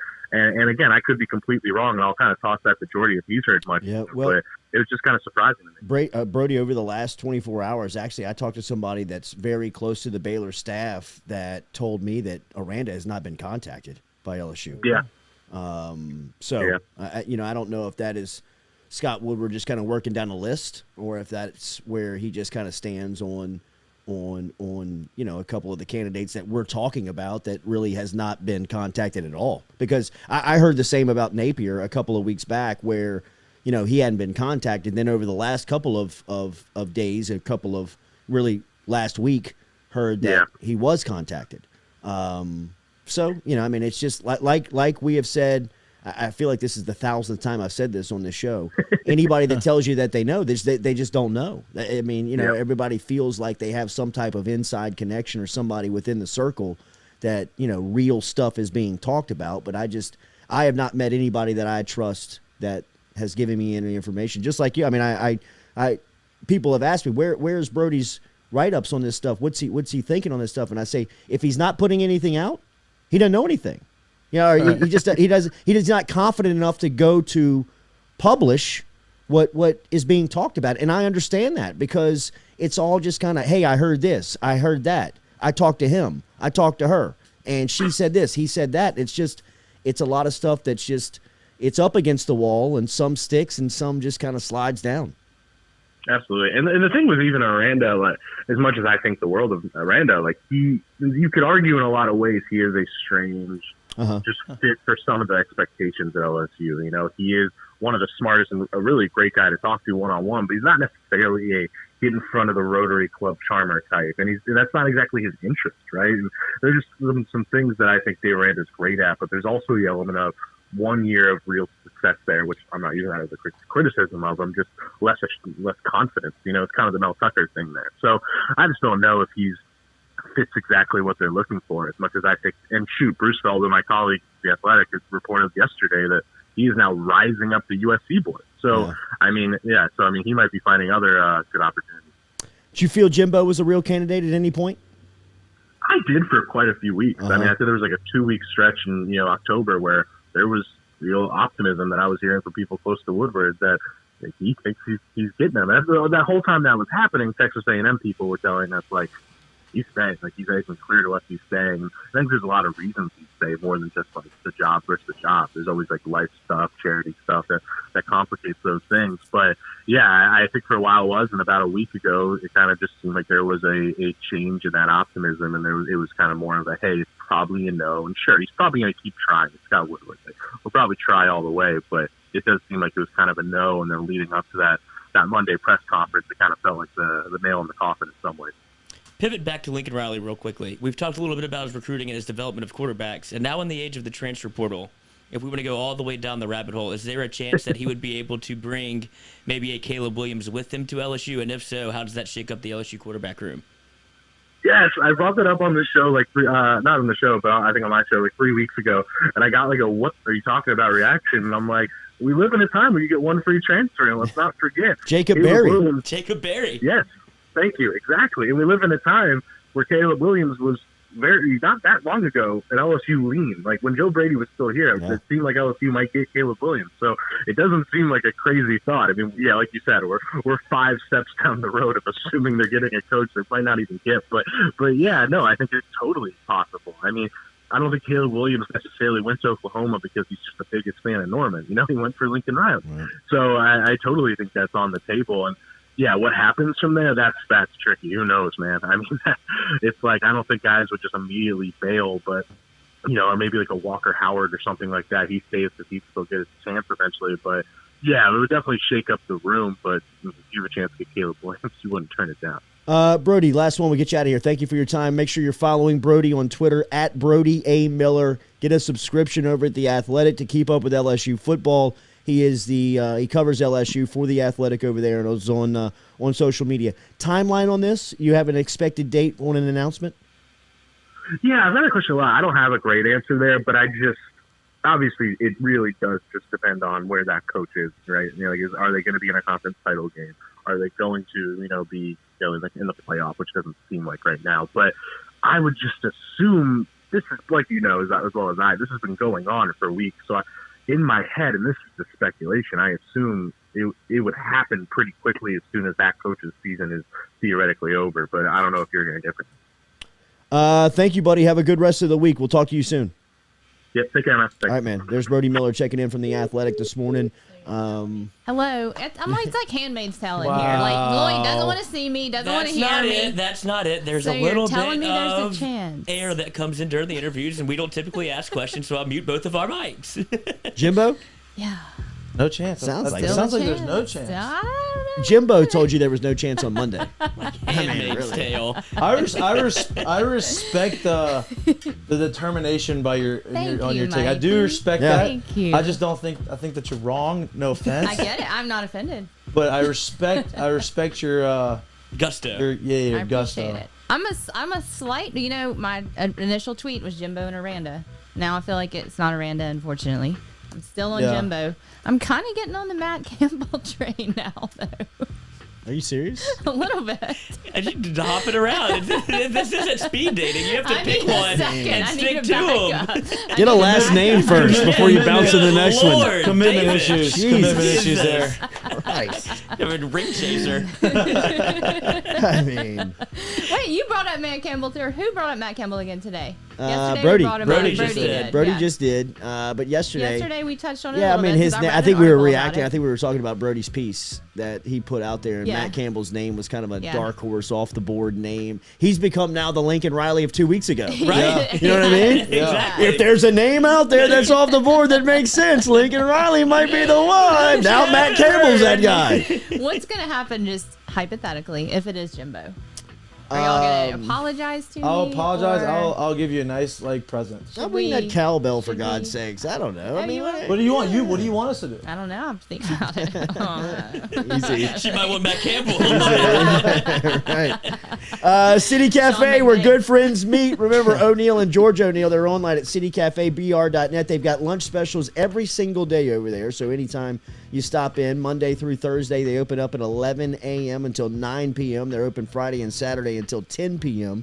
as they open up at 11. And then on Sunday, about that Sunday brunch, They stay rocking until 9 p.m. on Sunday. 7 days a week, City Cafe, where good friends meet. O'Neill and George O'Neill, they're hiring over there. So if you're looking for work, stop in and see them over at City Cafe. Over 100 years in business. City Cafe, online at citycafebr.net. Lunch specials every single day. Go check them out over there and tell them you heard it right here on the Jordy Culotta Show. As we appreciate you being out there. We see the numbers this morning. Thanks for being there. Make sure you hit that like button, Look share at y'all button. shoes. Scott Oldham just brought it up. Some blazers. Y'all are Like kicking that? some Yeah, new blazers. Look at unplanned. Yeah, I got this is the unplanned. purple check. Mikey's got the like black that. check. I The like them, black y'all. check. I like them. Yeah, this is I think yours My is a little wife- bit of the older model too, bro. yeah, my wife. This is what I wore. Are those Shot. the ones you wore to Best Dress Ball Uh-huh. that your uncle yesterday was disgusted about? Yep. He's like, "What are the shoes?" I'm like, What did you think? It's called style, Grandpa. we That brought is a Katie. thing, We brought yeah. Katie with us yesterday to Lafayette. Let her see the Don. just the mafia experience And I had of a Jordans lunch with the on. Matuks. I had Jordans on with my jeans, and we were leaving lunch, and his uncle looked at Mikey, not me, but he looked Yeah. at my shoes. I think he was and sending a like- message to all of us. He was. He was like, You know what I mean? Yeah, was right. that a costume you had on when you had on a tuxedo with Nikes? And I was like, oh. I was like, well, you see, that's what happens at this thing. Everybody wears them, so I got them just for the thing. And he smiles like, okay. It was okay. not He his goes, vibe. Yeah, I don't like that. I'm like, He probably hated the fact that I had those on. no, but see, but you had them like you were dressed to it. But I think still, you didn't like the that's fact that I was in not a his vibe. tux with the shoes. But I would do that too. I'd wear a gown with the shoes. Right. Absolutely. He would That hate was the that. vibe of the. I mean, I have gotten to a point where if He's I old was to school. wear any type of dress shoe or wingtip, I can't even function. I know. You know what I Yeah. mean? Like I'm like, I Look, can't do don't this. I don't mind a dress shoe, but like he is like old school. He Yeah. likes to He's dress. very He old dresses school. very Three-piece nice. suit. Yeah, Yeah, he dresses very nice. Sharp, and bro. So, yeah. Sharp. He just- sharp. What do you wear to a funeral? I mean, don't you still have to go back Black to the, shoes. You have to Yeah. go. You Yeah. can't wear Black. like J's. I, Yeah, I've you got, but can. I've got That's all true, Lloyd. black. I've got all J's. Do black. you have all black J's? I've got actually tree torns. Remember the old school Yeah. tree torns? Yeah. Those are your I funeral found shoes? it. Well, they're solid black. They're my solid blacks. They're my shoes. solid All blacks. blacks. They're my all blacks. I've been Because I crashing. had- I've been crashing funerals lately. It's a great thing. The women there. Sorry for your loss. Well, I had to go to a funeral, and I was carrying the casket, and I packed everything but the shoes. And so I was wearing my suit, and I had these shoes on, these Oh my gross ones. God. At a Lord. funeral? At a funeral, and I was like, What Show an some asshole, respect, bro. Lloyd. That's well, I mean, Jeez. what Was is she Lily gonna there? Say? Oh, the whole family. Get you some I damn bet tree you- torns. So Were when you I- punished when you got back home? No, but luckily my cousin there had. He wears about. They a take away size the kitchen 11. access to you? Yeah, I can only. I think got my hall pass taken away.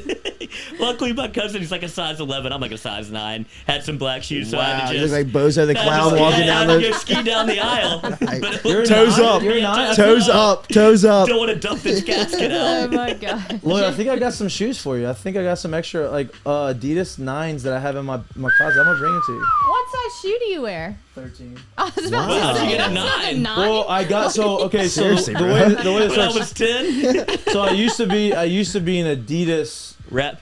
athlete. Like they used to give me and so I had a bunch of merchandise money. So I had like Oh. it was like 15K for the year, and like it's hard To spend to that spend much. that. So like Yeah. I had gotten you have to spend it by January 1 or you lose the money, and so I think I had like 5. It's a surplus. Whatever, It's yeah. a surplus. So I went and I was like, you know what? Like I could do some like giveaways. So like I bought a whole bunch of different shoes, like different sizes, a whole bunch of backpacks, all these things. And I did a giveaway for like a couple giveaways, and I have so much left. So like Send them my way, Hey. dude. It's still a giveaway. It still we'll give, counts to hey, me. we'll have some giveaways here. We'll give some Adidas Yeah, shoes get out. some Adidas That's shoes. the- We need to start giving Excellent. Jordans out with Lincoln Riley. Is that what's going to happen? Does the brand follow the coach? No. You ain't getting that here. I mean, LSU and Nike. Nike is in LSU. LSU's one of their premier schools. Yeah, like I mean, they're that's kind of how like they their get into, like- showcase. And Jordan's kind of like their own deal though. Like Yeah. even though they are with Nike, it's still their Jordan. I think that LSU had the opportunity to go Jordan, but it was after Florida had been presented the opportunity, and Yeah. you wanted to be exclusive in the SEC. Right. Wait, so Oklahoma is Jordan? Uh huh. Oh, that's Oklahoma's cool. I Jordan didn't know that. brand. Florida's Jordan brand. Michigan. North Carolina, Carolina, Michigan, Michigan. UCLA is Jordan brand. Kind of all the cool ones. Yeah. Yeah, But I had a guy I play with this year. My locker What did you mate. do this morning? My probably. locker mate. He was a Jordan guy. His cleats are sick. I bet, bro. Sick. He gets so many of them. He's The a younger Jordan guy, football 24, cleats so are like, sick. Yeah. Yeah, and you can pick kind of whatever style you want. Any I mean, tennis dude, shoe you that can can turn get to a the- cleat now. Why aren't we a Jordan brand? Why aren't somebody It's a sending good You can get us- question. you can get It's the a good 11s question. and put spikes on the bottom of them. I meant the Jordy Culotta Show, not LSU. No, I know. Why I aren't know. we? I know. It's a Jordan great brand? question. Let's It's a work great on that. question. I know. Someone send us some damn Jordans so we quit buying them. Dak's A Jordan guy. foot gear Yeah. this season has been just stellar. Yeah. Well, he's got to protect the ankle, dude. Stellar. Yeah. Protect. I think he pulled his hamstring. No, it turns out he popped his ankle out of place, so he needs those high tops. And a bum I'll calf. never forget that. Remember Daily here. We're brought to you. Sorry for that transition. That was weird. We're brought to you daily by Falaya Real Estate. Download the app, Falaya Real Estate. You can get them at Google or your app store, Android app store. But Falaya is changing the way that real estate is sold here in the capital city and throughout the state of Louisiana. If you are in the listening area, if you are listening to the show and you are looking for some pointers on selling your house with for sale by owner, it's do it yourself for selling your house with Falaya Real Estate. For more information, visit Falaya online at falaya.com. You get exposure on MLS, Zillow, Realtor.com, and all the major sites, virtual tours, push-button offers, document automation with eSign. If you're thinking about selling your house this fall, into the winter, into the spring, get in touch with Falaya. Download the app today on your app store, whether you're at Google or Android. As Falaya, proud supporter here of the Jordy Culotta Show. Barrett Blondo over there really changing the way things are done here. They moved into new digs too. They did. They're growing too. They did. Jordan Peck and I were over there last week visiting them. Jordan just me? snapped up like, I was just making sure he was paying attention. He wasn't. This whole room, Yeah. it feels like being called on in class. Like, huh? What? Fly read? Sorry, Here what's I the go. answer? Yeah. Jordan, Would you like to read this paragraph? That was the worst. Yeah, that That was the worst. Like, hey, you want to read? No, I Yes. don't want to read in front of everybody. Or right where now. are we? Yeah, like Where I are used to we? call in it. the book? That was the worst, dude. We're on page 36, Culotta. Actually on 28. That's good to know. That's It's weird. fun, Why right? am I on there? I don't know These why. kids can't read for shit. We were in music class when we were kids. We were probably in 6th or 7th grade. I was standing next to my best childhood friend, Bo Fourier, and we were both just goofing off, messing around, ain't paying attention to shit. Nobody's paying, nobody's. She calls on we're kind of laughing, goofing off in the back. She said, Culotta, what did I just say? What did I just say? And Bo's got his head down and he said, Amen, amen. And I said, Amen? She's, get the hell out of here.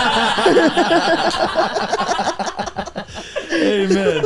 I love that. Put a shot in the dark. Right, like, Out of school. Good luck. asshole, bro. Oh, It's like, you man. should have been paying attention.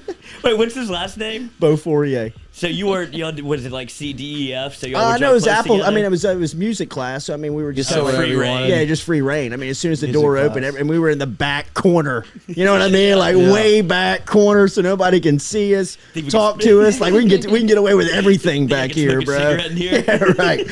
Hey, watch my back. I'm gonna roll this up. Music class in like 5th and 6th grade was like that was where you want to be. Like Absolutely. you try to be in the band. Absolutely. And like, there's so many people in the band, but you got to take all these cool trips to like DC, all these things, and so I tried to like join, and like the instrument that you're supposed to like everybody would got that wasn't very musically talented was the trombone, right? So they had all these trombone people. So I like tried to join like the band, and the music teacher said no.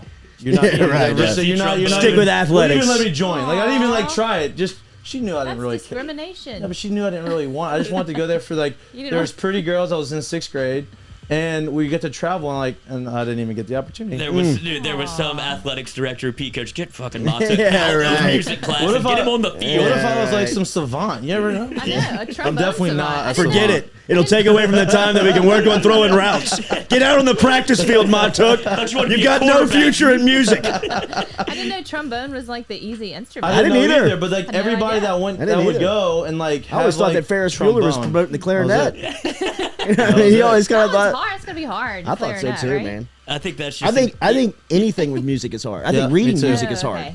I don't even know. I mean, I don't even know. I how to mean, read if you music. gave me I play piano. really, That's all. Yeah. I think if you said what Since I was five. Really? instrument would you want to play, I'd want to play the piano. Yeah.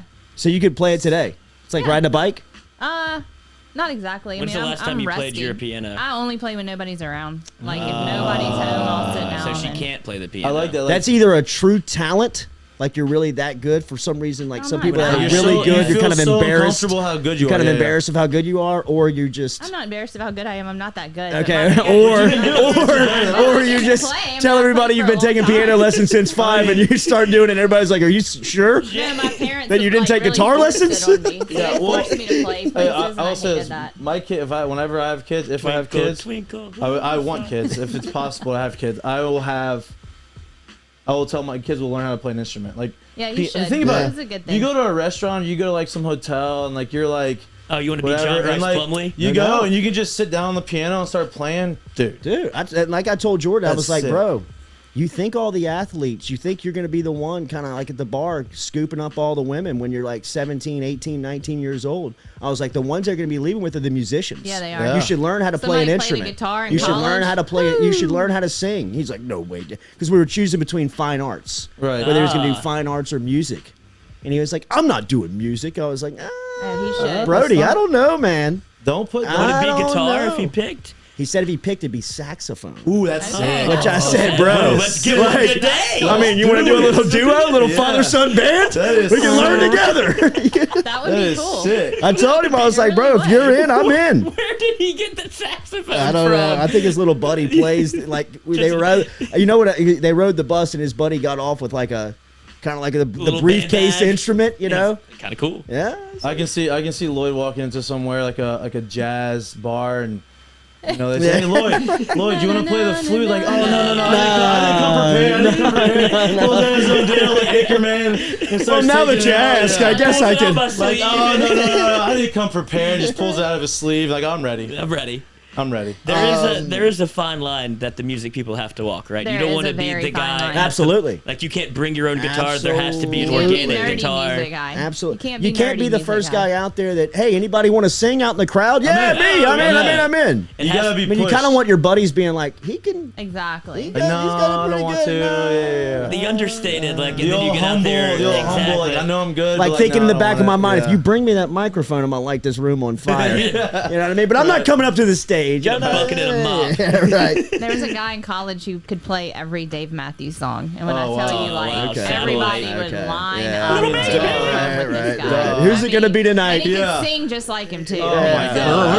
It was over for everybody. That's Every right. girl. Okay, it's over. That's Yeah. not over. fair. You know I like he's those not- two. Yeah. It was like that. You know he's not Dave Matthews, right? Right. Yes. It was Right. close. Okay, It was that's close the closest enough. they're gonna get to Dave Matthews. It was close enough. All right, Brandon Hollingsworth wants to know, and Hollingsworth, I can tell Hollingsworth that was pissed off He's about this mad. yesterday. He's mad. He's mad at He's it. mad. Because, and he's not even. I think he's taken a lot out from Noah. Noah put out on social Told media Noah to watch yesterday out. that Noah he put his takes out. Yeah, Noah just He put his dove takes out headfirst there, into and he Twitter. dove headfirst into it on how he feels about his guys. And he had Napier over Riley, and you would have thought to Stephen Miller and Brandon Hollingsworth that he had committed a homicide within their family. And now Hollingsworth comes into the chat here. Where's Noah? The lanky Noah lender loves it, too. is looking for a fight this morning.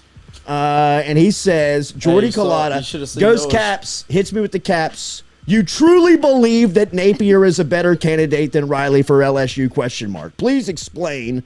Unless you already did this earlier in the show, I'm just tuning in. Why won't Riley work here? I love Stream the. of consciousness. I love that. Unless you already talked about it, I didn't listen in time.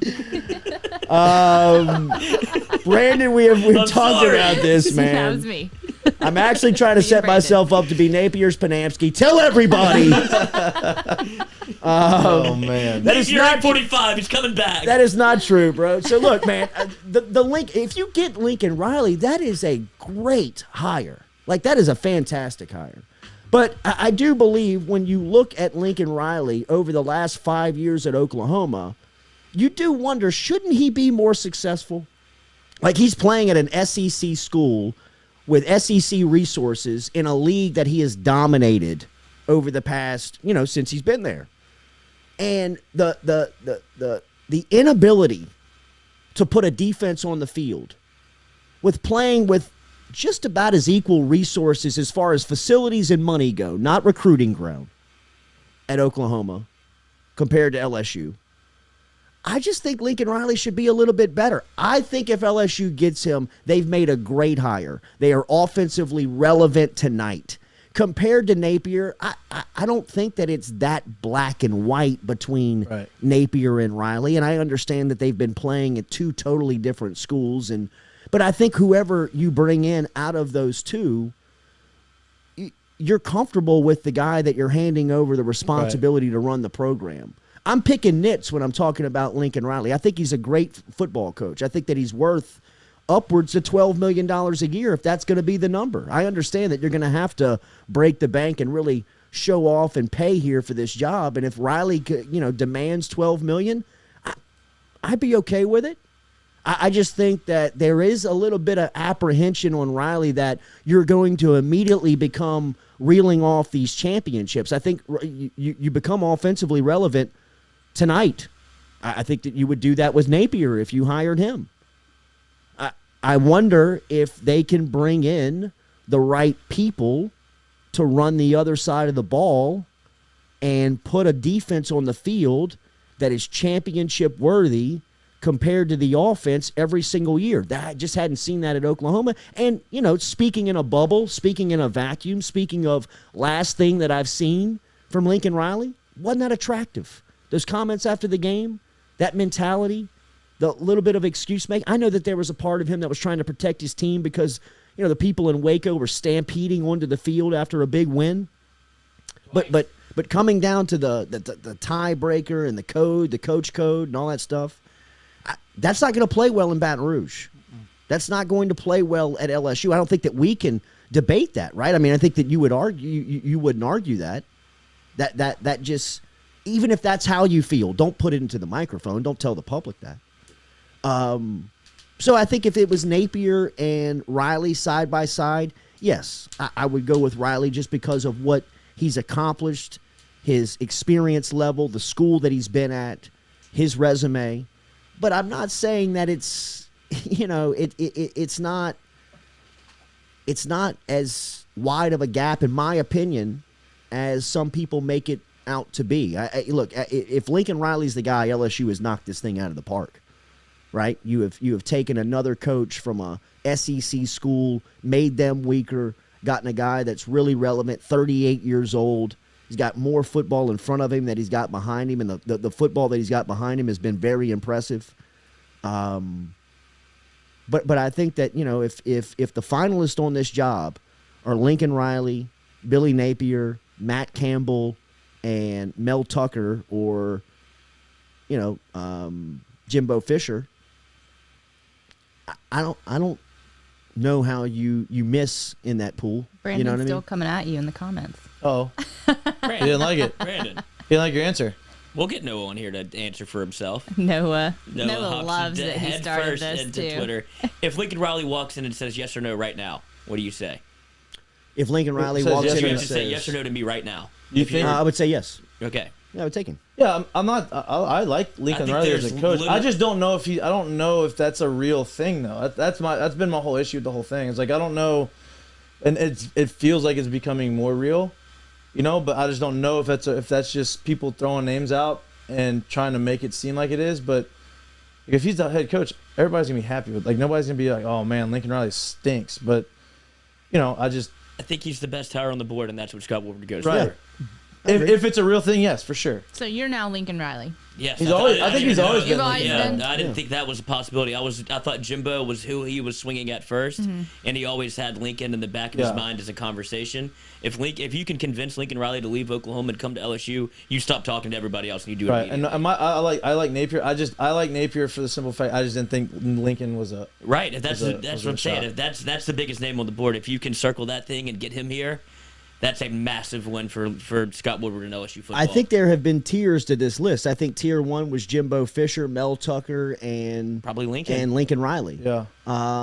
It seems as if, just from my point of view, that Mel Tucker and Jimbo Fisher have moved on from the job. Last week, Mel Tucker agreed in principle. I don't think anything's been signed yet, but he agreed to more years and more money from Michigan State, and Jimbo made the comments on Monday that if he takes the LSU job, that press conference will live on for infamy. In infamy, I mean, you will see that soundbite and those sound bites in that Monday press conference forever.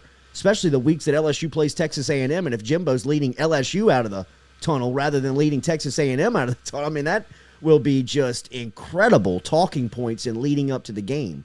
And Lincoln Riley seems to be the last one on that A-tier list that Woodward may be in discussions with. So, like Lloyd said, I mean, if he has terms and points that you want to make, or that he needs you to get the job, then I think Scott Woodward's probably jumping through those hoops to get the job done. If Lincoln Riley declines the job, or if he's using LSU for more money and leverage at Oklahoma, and then you get down to what would be considered, tier 2 of the LSU job, then like yesterday I said, this is a fight between Billy Napier and Dave Aranda, and what's your sauce? What you want it to be? You want defense or you want offense?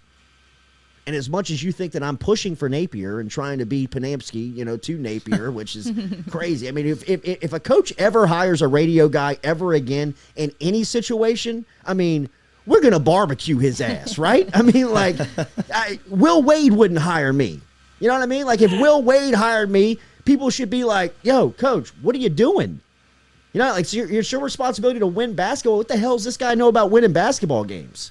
I mean, do nothing. this to yourself. What if opportunities come up every now and again? Don't do this to us. Don't do it to the profession. Come on. You know more than anybody about LSU basketball in this arena. You know the people. You could do that job. But I would expect to get just Roasted. Barbecued. Well, yeah. You know what I mean? If I was on that, so would Will Wade. But even if I had the choice between Napier and Aranda, I can't say that my first choice wouldn't be defense, because I believe you can pay for offense. I mean, where is anybody paying for really good defense outside of Clemson, South Carolina? I mean, where is anybody paying for defense that, like Venables is earning his check every single year at Clemson and putting a championship level defense on the field. Any place, Kirby Smart's the head coach, Dave Aranda's the head coach, Nick Saban's the head coach. You know what I mean? All of those places, they're paying for offense. They go find the guy. I feel like I can go find the young 28-year-old Lincoln Riley at East Carolina, you know what I mean, or on Texas Tech staff, right, faster than I can go find a young Dave Aranda sleeping on couches out at California Lutheran College in on the West Coast. It's just a hard time to make that argument after what LSU just did, dropping I the agree. ball on their I players. So agree. now, I agree. if you can get instant anything, it feels like, well, if you can get instant the best, it seems like Lincoln Riley is considered or heralded as probably the best offensive mind in college football. I mean, you don't bucket that because you're like, well, actually, we want to go back to defense. The problem is everybody, especially in this society now, you want instant gratification, and everybody searches for like, hey, how do we make it happen now? And we did it, and everybody saw, oh shit, this is what it looks like when you do it now and you get everything right, and then so you're chasing that and that's a hard thing to find. It's like, hey, we want that now. Like, it's some things just take time, take a little time. And here's another pivot question, not even on LSU. How does Brent Venables not want to be a head coach anywhere? Like, is that his deal? Like, he said, I'm good with being a defensive coordinator here. I've never heard his name come up. That's what I mean, but their defense is always really, really, really good. I know. And it plays out of the ACC. It plays everywhere. I just don't know. I'm just confused as to like why. I mean, maybe he just doesn't want to be a head coach. I don't know. Highest paid college football assistant. And I think he made a deal with the devil with Dabo Swinney. Obviously, they have some sort of relationship together where, like, you're not leaving and I don't want to leave because, I mean, when you talk about the league that he's in, obviously it would travel other places, but dude, in the ACC where you can win 10 games a year, even Clemson bad this year has still already won 7 games. Like, they haven't been terrible. It just hasn't looked the way you thought it would. Bayou Bengal, Jordy Jordy, this is a legacy hire from Woodward. Riley is the perfect candidate for that. I agree with that. I agree. Yeah. Cajun-omics, Dabo is so lucky. Blessed to have him never leave, talking about Clemson. I saw Venables' name on a list for the Virginia Tech job. Possibly that could be a fit there. Did you see Dabo's latest antics where he's not voting in the coaches poll? No, what because happened? He pissed so many people off last year by putting Ohio State down, and he ended his soundbite yesterday with the kind of like the universal like 4th grade sign off. Amen. I don't care. I don't care. He Whatever. said he says not that big of a deal. I don't care. That's literally what he said. Yeah, like sounding off on his on So on he's taking the stance and not vote, or they're not letting him vote. Let me bring up. He's taking the stance not to vote. Dabo Sweeney yesterday says, "I didn't vote this year." This is Sweeney yesterday. Here's the full. He is. He's such a brat. Really He's such a is. brat. Here's the full quote from Dabo Sweeney, and I'm reading from John Bilal, who covers Clemson football. Bilal. I think so. B-L-A-U? Blah? Blah. Blah? B-A-L-E. John Blah. Baloo? Blayau? He says, here's the full quote from Dabo Sweeney on not voting in the coaches poll this year. It was in response to a question about Clemson not receiving top 25 votes this week. Sweeney said that he thinks Clemson should be getting consideration as a top 25 team. So he says, I didn't vote this year, though. Jeez. That's the first time in my head coaching career I opted out. 13 years of doing that because of all the drama last year. That was just a distraction for my team based on what I felt. God. So just something that I could eliminate. Doesn't matter anyway. Who cares? It just comes. What a baby. Oh my God! It just comes with who we are as a program, and nobody wants to give our opponents any credit. Georgia's pretty good. They're pretty good, huh? I think we played them pretty good. Only scored 3 points on us. We scored the other 7. NC State, pretty good team, huh? At their place, double overtime, you know. Pitt, they're pretty good at their place. Had a chance to win it. I think it's more Clemson stinks as opposed to the opponents are good. I think that's something that comes with who. I think it's something that comes with who we are as a program, whether that's fair or not. I think we lost to some good teams who were better than us that day. Hey, Dabo is in the right. He's exactly where he wants to be. Now he's back to little old Clemson. Yep. Woe is me. We're not the top dogs. Hey, bro, who gives a shit if you're not ranked in the top 25? Your ultimate goal is to be in the playoff. You're not going to be in the playoff. Being ranked 23rd or 22nd is no different than being ranked 28th for you. None. Typical Dabo. This is a typical Dabo rant right here, bro. God, what a. I mean, just. I don't even want to say it. Well, Let you say it. Yeah, he's a little bitch. All the drama. Little baby back Everyone bitch. knows that. All the drama that I is started soft, last year. Bro, you dude. didn't start any drama, Dad. That Don't is give fucking yourself that soft. much credit, No. man. Nobody cared. Hey, I'm not going to vote because I got so much heat on me last year. That's soft. I mean, like, I don't want to vote because I don't want people to That's talk it. Dabo. Like, get out of here, dude. The best thing that Dabo It ain't about does you, man. Is exactly Dabo goes, I don't want any of the attention, but watch me get all this Yeah, attention. right. It's like Dabo, let me run Like out the tunnel that again. stupid ass sprint out the tunnel. Give me a. Right now. He's gonna Unbelievable. pull a hammy or a groin. I hope he and he's gonna falls. go down. Coming down that hill could He's be tough. I'm gonna roll him down I there mean, like, like, he wear red spikes? dragons. You Does he wear miss cleats? one of those Absolutely. spots. He wears Does he cleats wear like cleats? I think he would have to. I mean, huh? I wouldn't want to go down there with no grip. That shit's kind of steep. Harbaugh wears cleats. Yeah, but that's horrible, man. I wouldn't put it. Yeah, Harbaugh thinks he's gonna play. Like he's one play call away from like I'm about to put myself in this game and see what happens. But the one thing that when you talk about believe that. Woodward going after big fish or whatever, if he would have tried to get Dabo, I would not been on board with that. I would have been an Alabama fan. Okay, I can't see Dabo here, and I don't want him No here. I way. want nothing. I don't care what Dabo he is does. Ogeron. Right, yeah. Ogeron is Dabo. They're cheerleaders. They're rah-rah guys. I mean, they are beat the chest. Take my shirt off. Look at me. Sprint down the hill. Yeah, right. I'm running down the hill. Don't take the camera off of me. I wish you Damn. wouldn't have read that. I mean, I'm like actually upset about. Like, I'm mad. It makes me mad. It makes me upset. I don't It like. is. That is Clemson football. God, I mean, it really is. I He's a mean, cult leader. he what is. a take Yeah, that you're was. right. He absolutely It is like that. Speaking of Colts, It's a little gambling. Oh, yeah. I think this is called that's the way to get out. Yeah, right. Our What a smudge. take by him. All right, can we cleanse this Can we place? smudge the room? Yeah. Yes. Smudge. How does this work? Oh, you're the experienced. Is there any type of process here? Or we just light them up. You know, Light it and you. Okay. You know what this reminds me of? Amen. You remember? Have y'all seen The Proposal, right? With Ryan Reynolds and Yeah. and then Betty White's the grandma, and she's like doing the chant in the forest with the Jay, look right fire? here in the. Not a working lighter in this room. There it is. That would be Here it shocking. is. Here it is. Well, I hit it. For the rest of the stuff.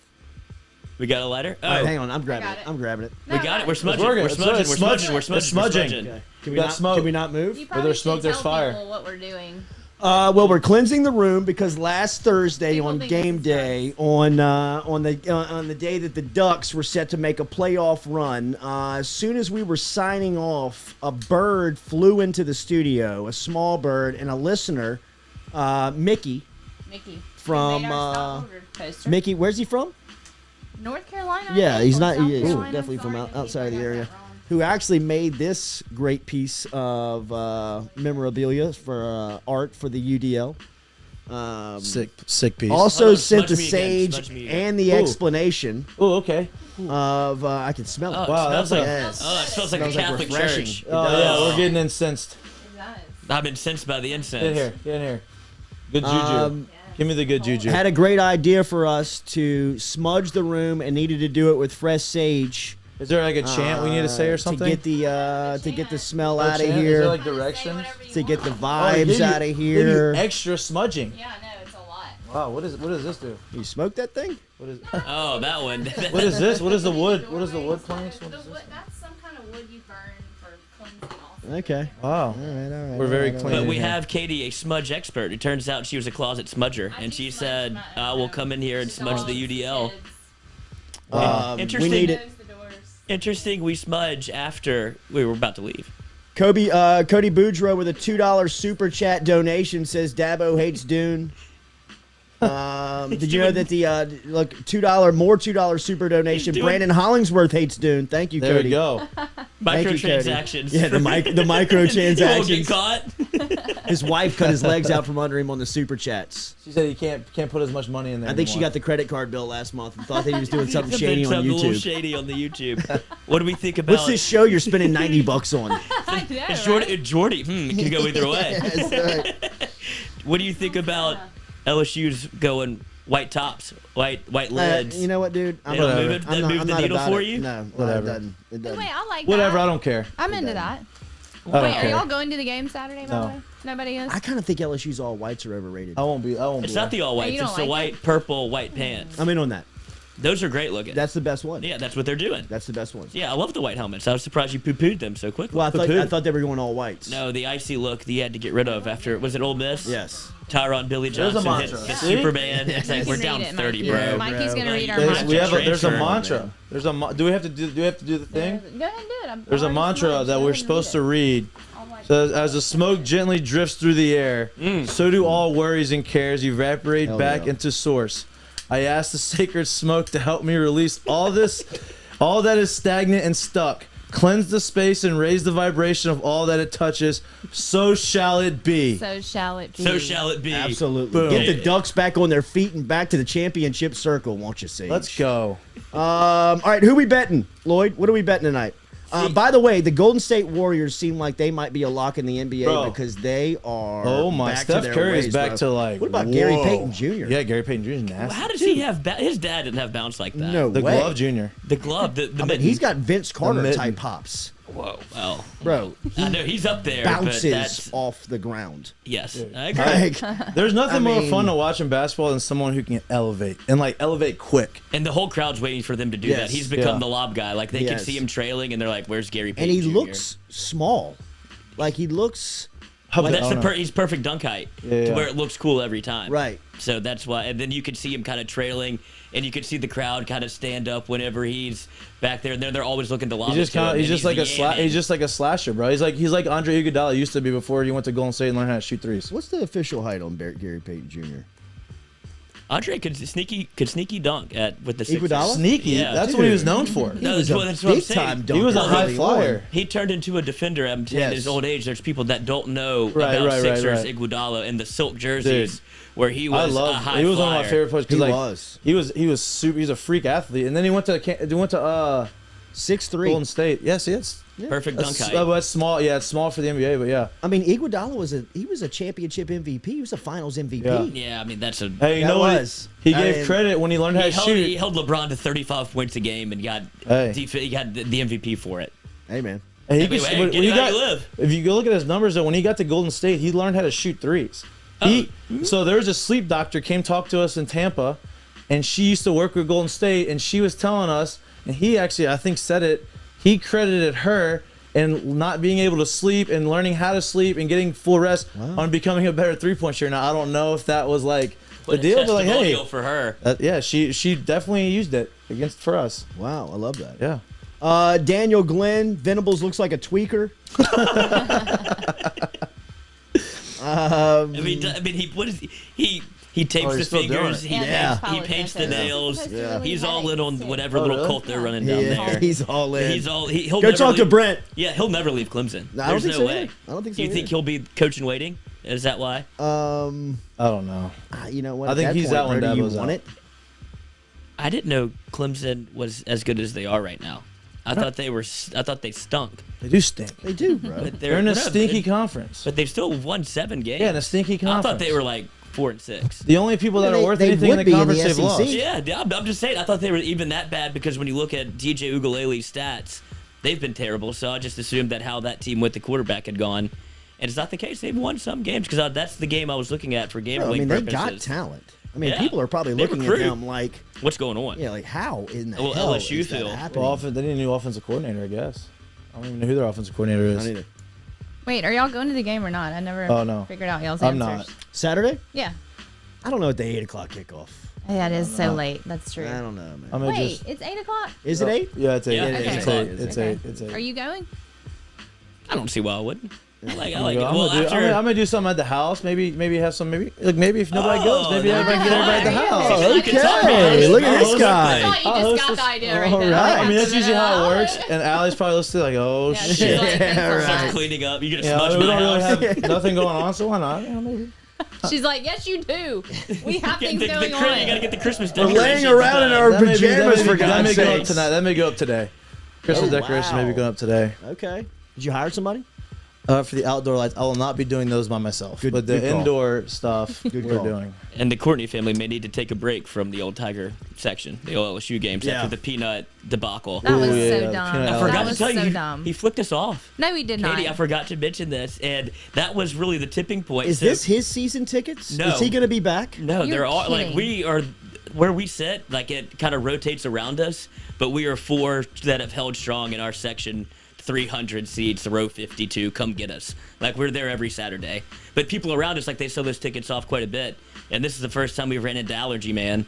Like so. He could, so warns people around us about the peanuts, and we're like, that's ridiculous. But none of us, we're like, all right, fine, we won't eat the peanuts. And then Won't he eat the peanuts. Yeah, bro. we don't I'd have even been open throwing them them at his feet. Yeah, I would eat the peanuts. No doubt about but it. he doubles down after we pull out some Captain Wafers that my mom had in her purse because all moms just have snacks. Like, oh, here you go. So she passes those down to my father, and he's like, "What are those peanuts? I smell Oh my peanuts." You're God! I want to lying. fight No. this son of a bitch. And so, but Tim is like, they're fucking crackers, dude. I don't know what to tell you. Like, shows them to him, and he goes, stands up. No. Fuck you. No Puts the bird to him. In front of his In allergy front kid. of the allergy kids, everybody in the section, everybody's like, "Oh my god!" Like, Wow. whoa, dude, whoa. Yeah, It's bro. like, This okay, guy we stinks. get it. Take This your guy other stinks. cycle, bro. Yeah. That's the thing. He's this little guy. He Oh, was a little little man. guy, and he flicks us off. Italian? No, just a little. Looked like a band guy. Takes his whole family with him, and the guy in front of us goes, I mean, I don't know what to tell him. That's about the weakest bird I ever seen. Wait, how do you have a weak bird though? Because he limped He it like out he there. didn't want. He wasn't like here. He was committed give to it the to fuck her, you, yeah, dude. right. It was well, fuck Shake you. it. Yeah. Are you A wing when guy? you go bird, you go here or you go straight big finger? Jordan's Like, is scary and like. yeah, I go. Look at the face. Yeah, Damn, yeah, you go bro. long Yeah, finger. Jordan. I like the long. Hey, see all that the makes finger. me scared and Yeah. uncomfortable. Get every. That looks every like a road inch, Every rager. inch of my middle finger. That looks right like a there in road your rager. face. See, You know what I mean? Like passing by, just whoa, bro. Keep the your thumbs eyes down, peeled. dude. Yeah, hey. Crazy on your 12 o'clock. Crazy on your 9 o'clock. See, I think there's two versions of the bird. Where one, you could do it with the thumb out, not as That's the serious. wing. If you go, Oh yeah, Yeah, you're yeah, mad, that's mad. aggressive. that's a fight. That's Like, aggressive. You're mad. Well, you're I'm leaning mad. in on that one. Yeah. You ever You go know what I double mean? bird? It's Eli? tough. Eli double bird He was it? laughing on that. Yeah. You know what I mean? Like he was kind of just. I think the double bird's more of like a joke. Like, hey, what's up, dude? Like Yeah. double bird. I haven't you know? double Oh, birded. okay. I think the double Double bird is bird's like aggressive. kind of not as aggressive though, like more funny. Yeah. Hey, Big Bird. Big bird. Rohan is Show here. us your bird, Rohan. Whoa. Ro.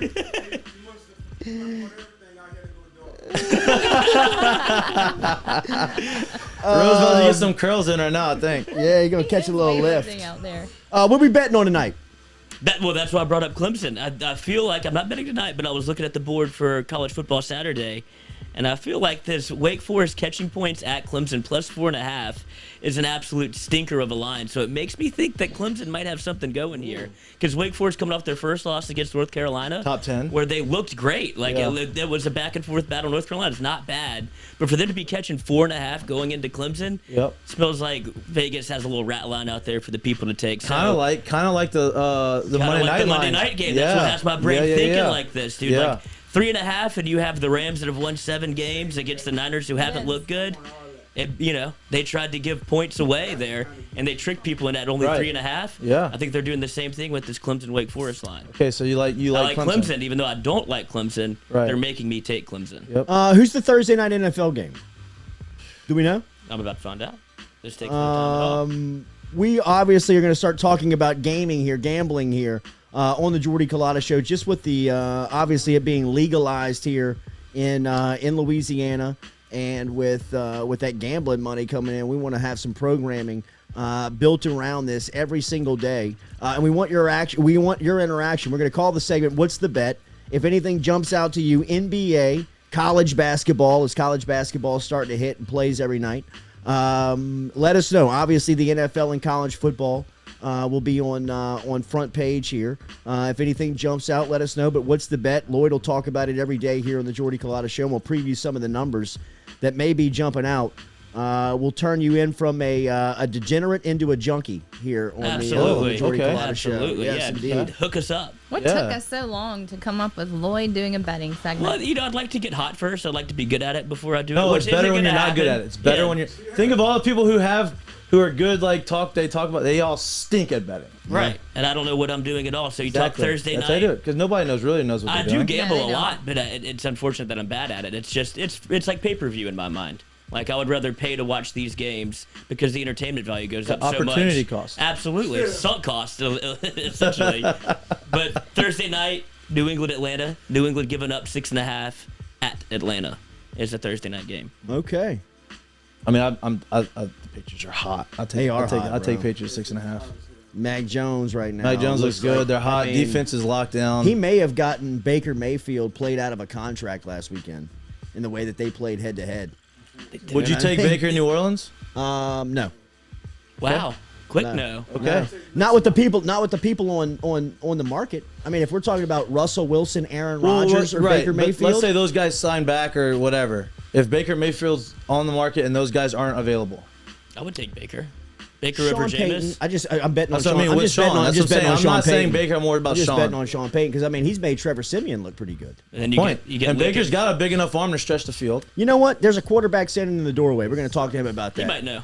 Rohan is here. We're going to turn the set over and invite him into the conversation next year. Before we cut out, we're going to sign a lease on a brand new studio this morning as the Jordy Culotta Show is off and moving. Making moves, boys. We appreciate you being out there. It's because of your support and what we're doing here every day, but we are growing. We're taking it to the next level, and we appreciate you sticking around with us. So we'll get Rowan here, and we'll get out of here on this Wednesday morning next on the Jordy Culotta Show. Brought to you by Relief Med, RELEAF med.com. Remember, over at Relief Med, we're talking about medical marijuana, which is now legalized in the state of Louisiana, and you can get over there and get relief right now. All you got to do is log on to reliefmed.com. Click on Relief Now, whether it's chronic pain, depression, PTSD, anything that you may be suffering from. In fact, all the qualifying conditions are right there for you online at reliefmed.com. Get your card there. In Louisiana, a physician may recommend medical marijuana for any condition that he or she considers debilitating to an individual patient. That is the law now. You can take advantage of it at Relief Med, RELEAF med.com. Rohan Davey, our quarterback, stops by next year on the Jordy Culotta Show.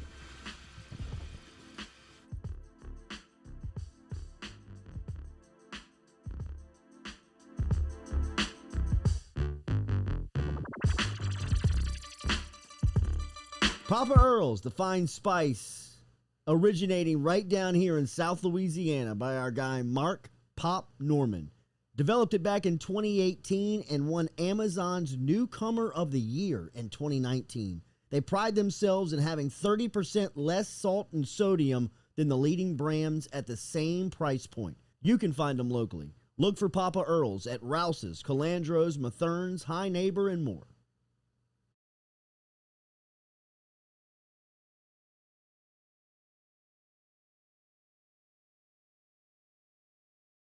Go Chevrolet is proud to announce Go Express Auto Sales, the new used car lot located in the capital city of Baton Rouge, Louisiana at 11522 Florida Boulevard. Go Express Auto Sales is online at goexpressautosales.com, or you can search them on Facebook and social media at Go Express Auto Sales, the newest addition to the family of Go Chevrolet. Remember, Go Chevrolet is located down in Laplace, Louisiana, but now welcoming aboard Go Express, the new used car lot located in Baton Rouge, Louisiana at 11522 Florida Boulevard.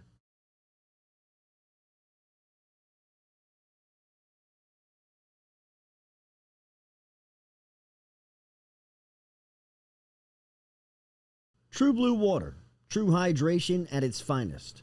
Right now, you're only a few minutes away from getting your 5-gallon water delivered to you, just like we are over here at the UDL.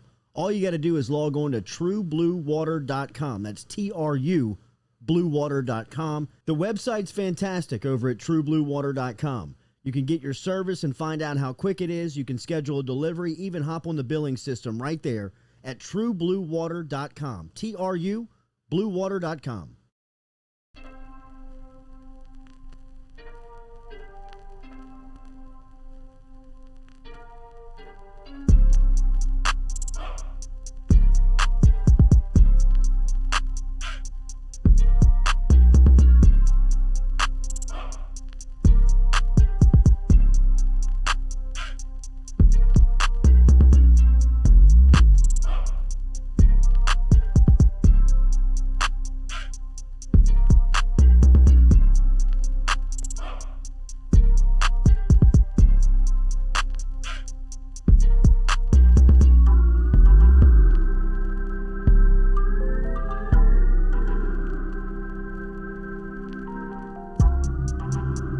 All right, welcome back here to the Jordy Culotta Show, driven and powered by Go Chevrolet here on this Wednesday. Rohan is here. We're going to get a couple of football takes from him as LSU is moving into game week here versus ULM, as that'll be an 8 o'clock game for you. Coach Ed Ogeron earlier this week, 8 o'clock, bro. Coach Ed Ogeron earlier this week said that Max Johnson going back to the starting role. You agree with that? No. Really? No, I don't agree. Why would I agree with that? No, I think that Nuss should get a chance to start so you can see what he does in a starting role. I mean, unless he has something planned to start him against A&M. But, I mean, no, I don't agree with it. I think that the red shirt doesn't concern you? Huh? The red shirt doesn't concern you? That's why he wouldn't play, I would imagine, would be to preserve his red shirt. I guess, if that's the only reason. No, the red shirt don't concern me. You want to see what he has, man. Most guys aren't sticking around till they're seniors anyway. So you don't want Nussmeier's first start to be against somebody next year. You want to see what he has. You want to see what he has so you can evaluate him in the offseason, and then you have guys coming in such as a Walker Howard, and you already will have the evaluation on the Nussmeier, so now you can further get on to evaluating the Walker and then seeing how your quarterback thing shakes out. It's all about getting them prepared for next year. The red shirt, that doesn't come into play right now. Not when you're trying to build. It's different if you had a quarterback there that was planted and was going to be around for a couple more years. Then you would redshirt the kid and save for a year. But he's going to be a guy, hopefully, that competes for the job next year and could possibly win the job and start at LSU for 3 years. So, I mean, it's not a drop-off if you find out what the hell he can do in these last 2 games. Brian Fletcher Painting brings you the Rohan segment every time he's here. Brian Fletcher Painting, of course, is on Facebook and all of the historic sites and working directly with architects. Lincoln Riley's offense, what do you know about it? Do you think it fits in Baton Rouge? Do you like Lincoln Riley as potentially the next head coach at LSU? I like Lincoln Riley as a developer of quarterbacks. Lincoln Riley hasn't really won the big games, hasn't really shown that he can take a team to that where we're trying to go as LSU. So, I mean, I don't know if it's just a fall off of the pecking order of who turned the job down, and now we're to Lincoln Riley. But his offense has shown that they could produce points and they could put up points. But it's the same question you have with Kiffin. Besides the off the field stuff, I've never heard anything off the field about Lincoln Riley. But it's the same thing. Defenses suck, man. And what is the commitment to defense? And what is the commitment to not just winning football games, but winning championships? All coaches say they want to win championships, but how do you go about doing it? Is there a down commitment from Lincoln Riley, from a Kiffin, to being dominant on defense? Did you think that Jimbo's comments earlier this week was him telling the public that he was moving on from the LSU job? I think it was either that or him lying again. That's all. But he seemed like he was convicted in what he was saying, saying that he would be stupid with the recruiting class that he has coming in and all that, and what he's building. And he is building a lot over there. I spent a lot of time with Jimbo. He has a lot of stuff going on over there, new facilities, $1 billion facilities and things of that nature. So, how much did you believe him? Somebody who knows him, did you feel like that's Jimbo's alley? Like you would expect him to do something like that? Yeah, kind of, sort of. I don't think that. Let me ask you like this: is he completely out of the LSU job right now? I don't think so. Okay, that's why you're the pro. Yeah, I don't think so. I don't think so. I think that just per conversation and just knowing how much he loves here, but I also know that he enjoys what he's building there. He did pick up a commitment from Le'Veon Moss yesterday out of Astruma, a Baton Rouge kid who is a very talented running back, and him and Trevante Citizen are considered to be the top two backs in the state.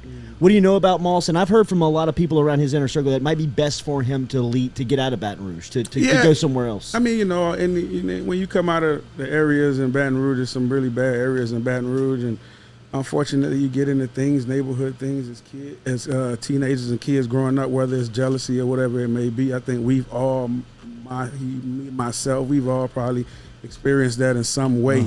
And yeah, it's like for me, it was best for me to get out of Miami, to come here. Yeah. So sometimes a change of scenery is best for you, best for your opportunity, for you to just focus. And I've seen him play. I thought he was one of the best backs. He's a grown man. He is. And I mean, a physical running back, a one-cut downhill type of running back. I mean, what you looking for at Alabama, Texas A&M, and those type of things. And I know he's somebody that everybody was after, and I think that's a good. I mean, anywhere he goes would be a good fit for him. He's a good running back. Rohan is joining us here. We talked about a little bit about the NFL, and I never thought that the day would come where I saw a Russell Wilson-led offense not score a point in an NFL game. And it looks as if Baker Mayfield is regressing while players like Mac Jones are seriously progressing. Yeah. New England seems to be a true player right now. If I'm looking at them in the AFC, I'm a nervous wreck. Man. Tell me what you think about quarterback play in the NFL, and I want to get to Baker real quick. I think the quarterback play from the top guys have been good. I think it's been excellent when you're thinking about Aaron and you think about Tom and those guys. They playing well. I think that is the young guys. It's so much potential. It's so much young guys that's coming along. You got the kid out in San Diego. He's coming along. He's been playing well. What you got to look for Justin Herbert. What you got to look for with the young guys is once you get to that point in the season where it's now you're past the 4-game mark. Now you're past the 8-game mark. When you hit like the 9-10 game mark, that's when your focus has to be different. That's when the real vets start turning up the intensity. And if you're not used to it as a quarterback, you fall off. You know what I mean? You fall off because now the disguises are really disguised. Guys aren't playing around anymore. And if you're not into your books and into catching the little keys, it'll screw you up. I think Mac Jones, man, when you think about him, I never thought Mac Jones was a first-round draft pick. So to see how well he's playing and adapting to the pro game, and don't get it twisted, it's about who's coaching him. It's about Josh McDaniels. It's about Bill. It's about him being in those film sessions with Bill on Tuesdays. And it's with them also knowing his intelligence And because everything you see with him is crossing deep, everything is over and under, and so he's either going top down read or bottom up. It's simple to say, but it's hard to execute from a rookie quarterback. So what he's doing, I mean, right now he's in the lead for definitely the rookie of the year, but what he's doing is phenomenal. Russ, on the other hand, I don't know if his fingers still bother. You know, Think he came back too early?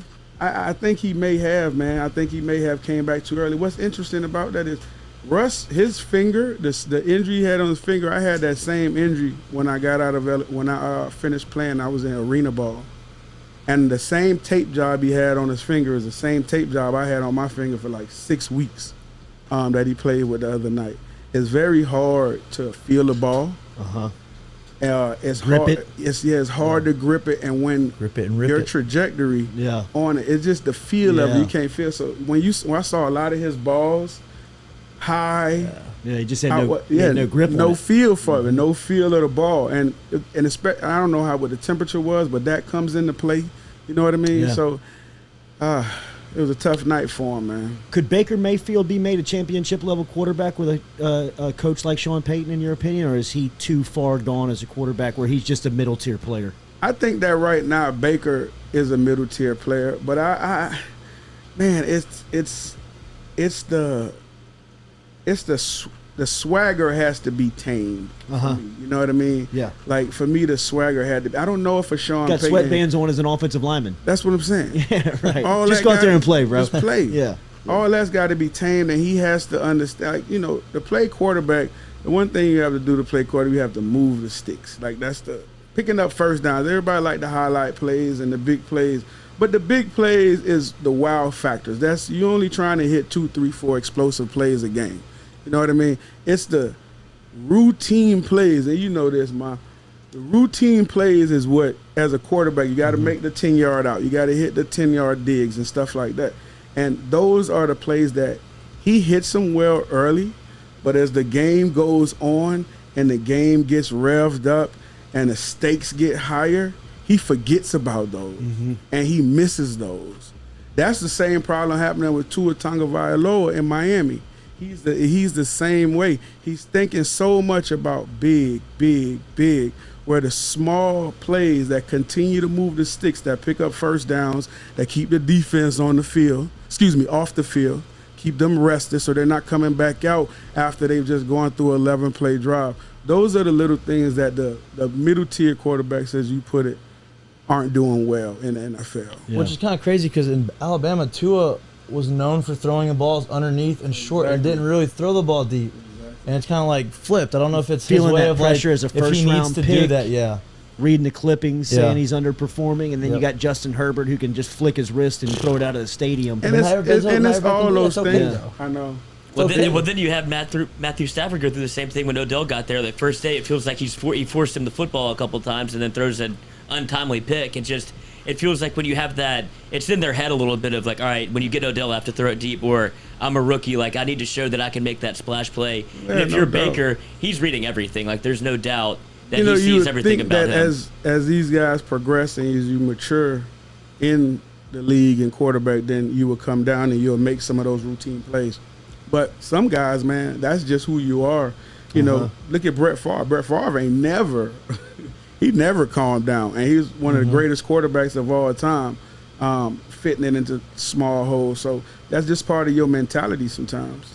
Do you think it in Cleveland? Do you think it had because they're gonna smash mouth run the ball down your throat?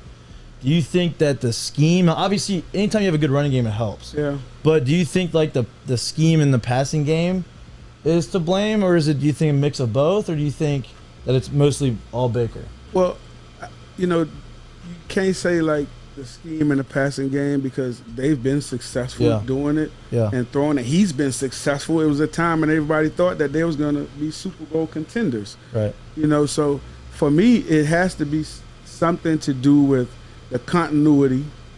You hear all the stuff coming out of there once Odell left and stuff from Baker and their peoples and all that. So that that ain't just surface. Right. That ain't just start. Right. You know what I mean? Just like this stuff going on with us here, it ain't just surface. So that has a lot to do with, man, your relationship with who's supposed to be. And both of those guys have enagment personalities. Both of those guys have personalities where they come in the room and they seem like they want to be the guys in the room. And as a quarterback, you take a step back to your superstar prima donna wide receiver or a defensive back, whatever it may be, because that's what's best for the overall team organization, is to let Odell be Odell. You know what I mean? Not to take the shot. So I think it was a whole bunch of that going, and it doesn't transition on the field. It doesn't transition on the field for them to be successful when they don't like each other. You're not spending any time together. You know that. The best teams I've ever played on have all done stuff outside with each other. They're all boys. They're boys. Yeah, exactly. And they definitely don't have that. And it ain't nothing. I know him and Jarvis are friends, but once you're unhappy, it doesn't matter if your mama there. You ain't trying to be there. Yeah, absolutely. Last one, I'll get you out of here, and we got to take off for a meeting. Where is? What did you think about Cam coming back? Cam was tripping, dog. How awesome is that Joe Brady said, you know what, I'm gonna give you 2 plays that are gonna make you give you the most opportunity to score 2 touchdowns. Yeah. Like, you know what? It was dope, man. Honestly, it was dope. It was like a way to pay homage to him. So it was cool. I thought he was, and you could tell he was excited. He was excited, snatching his helmet. He getting to start reps this week. Listen, I don't think Cam's done. I mean, Cam's never going to be a hell of a passer, which is what people try to make him out or put. Cam's never going to be that. Cam's going to be a big dude that can run, that can hit the intermediate pass. And if you're running wide open, he can drop it on you. Yep. That's Cam. I was going to send it to you. You want me to do it? Yeah. Because I'm going to cut out of here. Okay, yeah. You boys wrap it up. Got you. Good to see you, baby. All right. Nice. Later, boys. I was asking Jordy. I was going to add, this is what I wanted to ask you.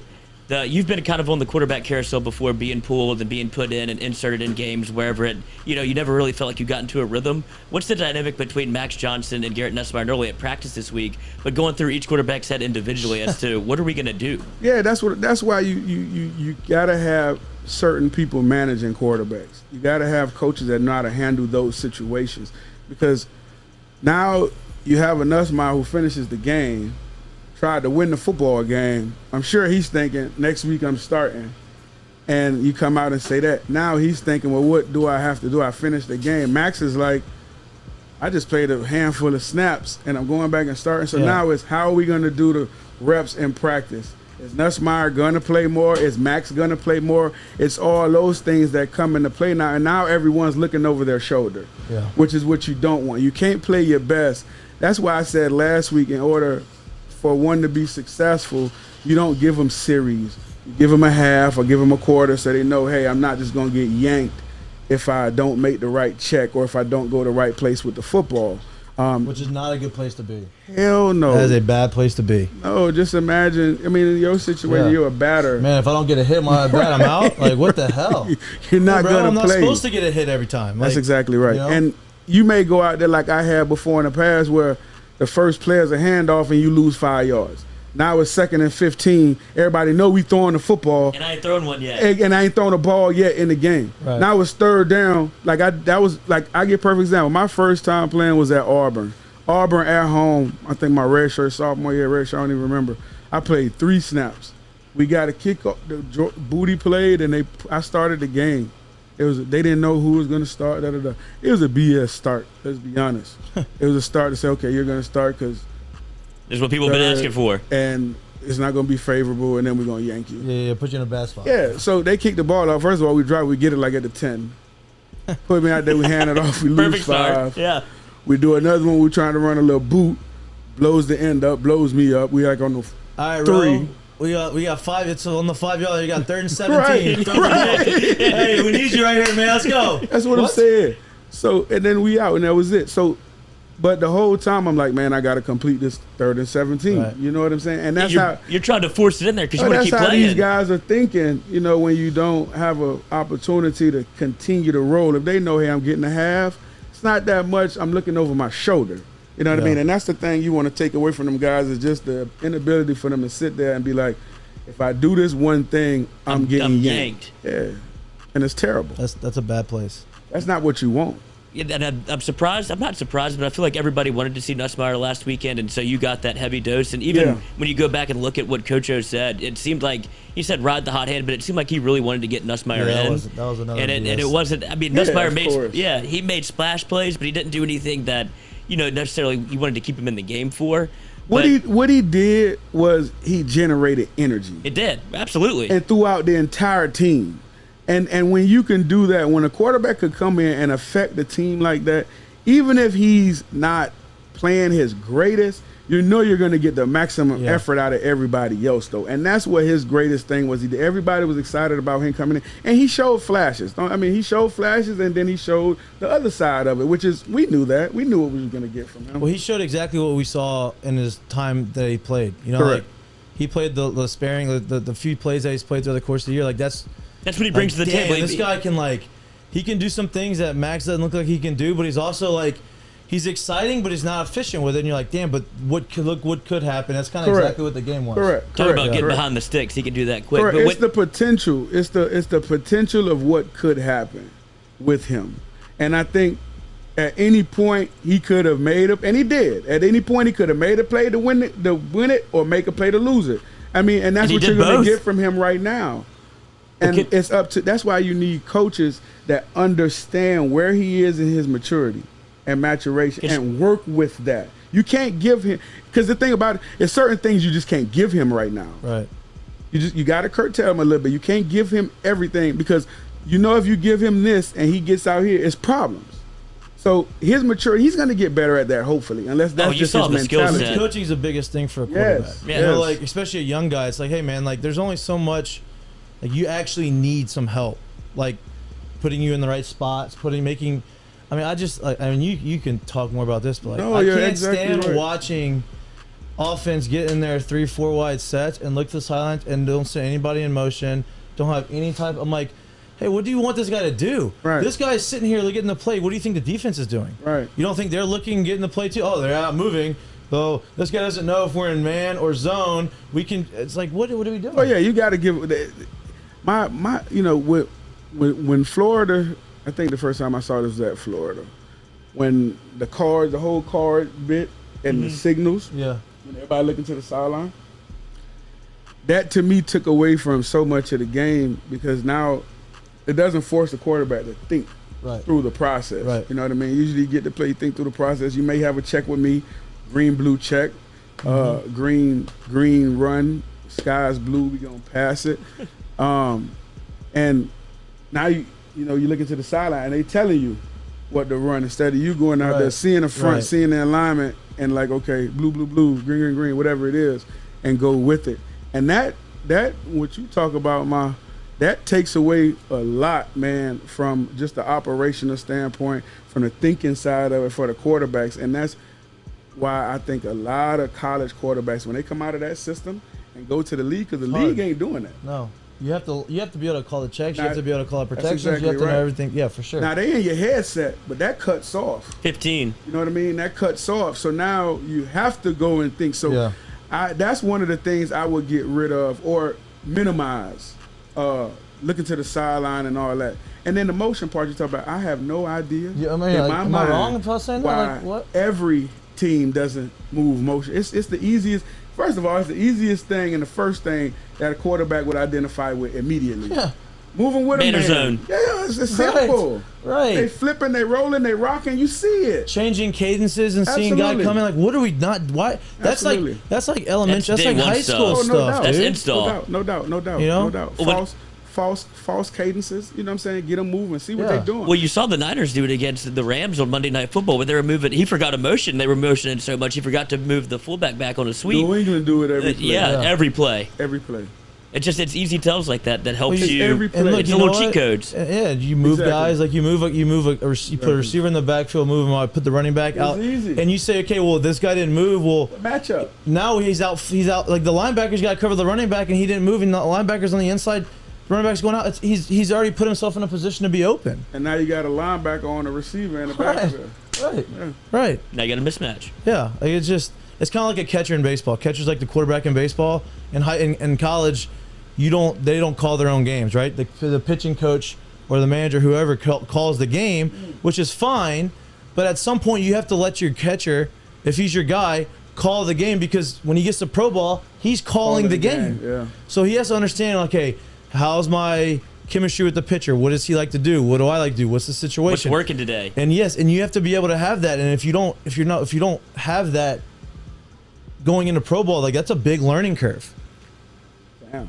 Yeah, similar. Very similar. Yeah, definitely similar. Damn, absolutely similar. I didn't know that. Yeah. I didn't know they didn't allow them to call it in the college. I mean, not all of them. Some teams do, but most teams in college, the coaches or the pitching coach call the plays. Call the pitches. That's a trust thing, huh? Yeah, it's a trust thing. And like, philosophy. A little bit of both. I think that, sometimes, like, as a freshman catcher, like, you can tell, okay, this guy needs to learn it, but, like, that's your job as a pitching coach, is to teach him. Like, hey, I'm going to help call the plays, but this is what I'm thinking. Remember, and you have the conversations with the catcher and the pitcher in between every inning. You say, okay, this is why we did this. This is what we called it. What do you think? And you have dialogue back and forth, and you say, okay, now I'm understanding the thought process. Now I can start doing my own deal. Maybe you let them call the pitches in a midweek game when, like, it doesn't really matter, right, and, like, but they don't. Some teams do. I think Vandy sometimes let their catchers call some of the games, but I don't know what we're doing here now with the new staff. But yeah, it's similar to the quarterback not being able to do any of that. Yeah, it's the same thing. You look into the sideline, getting the signal, right, and getting the throw, getting the pitch, getting the pass. Last one for you. If Lincoln Riley comes to LSU, like has been rumored, and we talked about this a little bit earlier, do you think that his relationship with Caleb Williams, who recruited to Oklahoma, would be somebody to watch out for in the LSU? To get in the portal? To get in the portal and hop in with him to come to LSU, because that seems like the reason he went to Oklahoma in the first place, was because Lincoln Riley recruited him. He went for that offense like you've seen many do. Yeah. To go with whether it be Jalen Hurts, Kyler Murray. All that's on the table. I think everything is on the table. If he ends up being the guy, the quarterback situation, I'm sure that's something that he would discuss coming in, but it wouldn't hurt. Can't hurt. No, it wouldn't hurt to have. And it wouldn't hurt. It wouldn't hurt Walker coming in either, because Walker's gonna be behind the guy here. Whoever, like, Walker's, he may start as a freshman, but more than likely, like, a year. Yeah, it may take him a year, whatever. But, like, and my preference for him would be for him to sit a year. Right. Any quarterback coming in as a freshman, unless you just come into a situation where it's perfect. Yeah, and you got to play. He is coming in early, it helps a little bit. But But for him, and not just, and you know what? It's not just for him.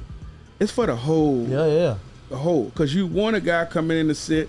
Have another guy coming in, whoever the top is after a couple of years, they sit. Then you have that time in between, that 2-year period. Because guys leave early, hopefully. They stay the period, but guys leave early. But we haven't had that to where we had quarterbacks and they're consistently waiting their time. And I know it's not going to, but as close as we can get to that and getting the quarterback situation developed and our interior line D and offensive line situated, that's where our focus needs to be, man. We had it for Seriously, 2 years. Yes. We had the Jamarcus, and then right to Matt Flynn, and then we were supposed to be to Paraloo, and then that's when it derailed the whole thing. It's crazy. It derailed like the last 15 years until. But that's what can happen though, and not just that. That's part of it. But the other part is you haven't had any coaches sustained or stayed in the offensive position to sustain anybody for you to see their full potential. Mm-hmm. Guys have been in and out. It's been a quarterback. It's been an offensive carousel as far as OCs here. So it is partly not having that. We haven't put anybody in the position to develop them. We've brought in coaches coming from the NFL that don't care about developing quarterbacks. I would sit in the booth. You know what I mean? Exactly. So it's all that. It's the bad decisions by who's been put in those positions because they haven't developed the position at all. You've seen the best out of our athletes in the last 15 years once they hit the NFL. Guys be like, damn, why you think we have so many in the league that's doing well? All of them, guys, like, man, you played at LSU. It's all untapped potential. It's like, man, they would like. Look at Russell Gage, like players like that. Russ a monster. Yeah, that's what I'm saying, though. Yeah, exactly. We haven't developed it, and that's what our focus need to be, especially offensively. We need to develop, and And I don't care what anybody say, what the coach Oka sit up there and say, oh, I wasn't doing this. You have seen what's our Jones? You've seen a different Jones in the last 2 weeks. You see him in different Jones. You can't tell me that just happened because exactly. You can't tell me that it wasn't meddling. Man, child, please.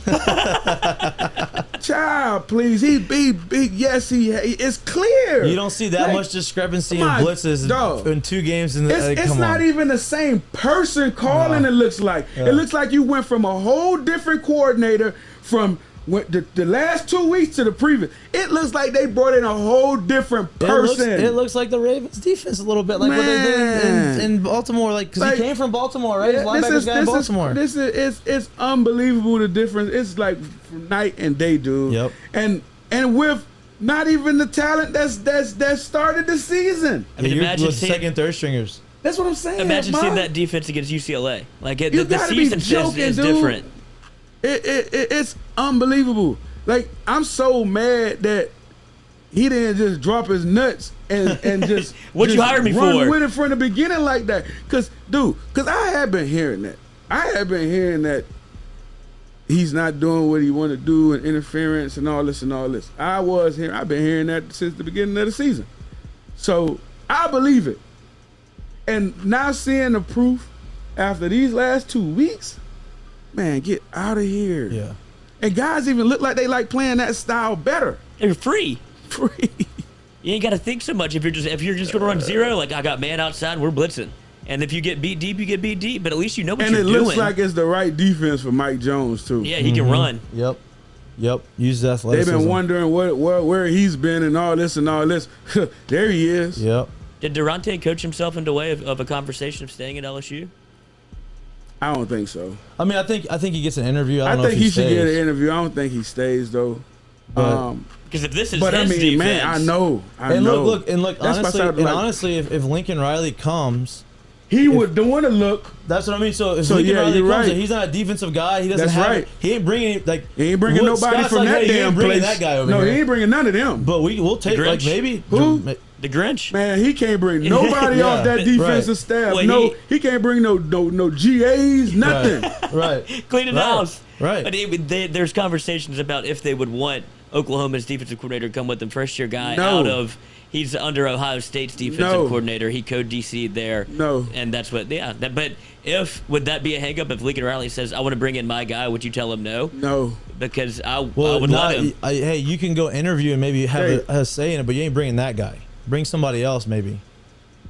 You talking about the coordinator that's there with him now? Right, that's what I'm saying. With that defense he's passed now? If he would want to bring him with him, would that be a deal breaker for you? That's a deal breaker.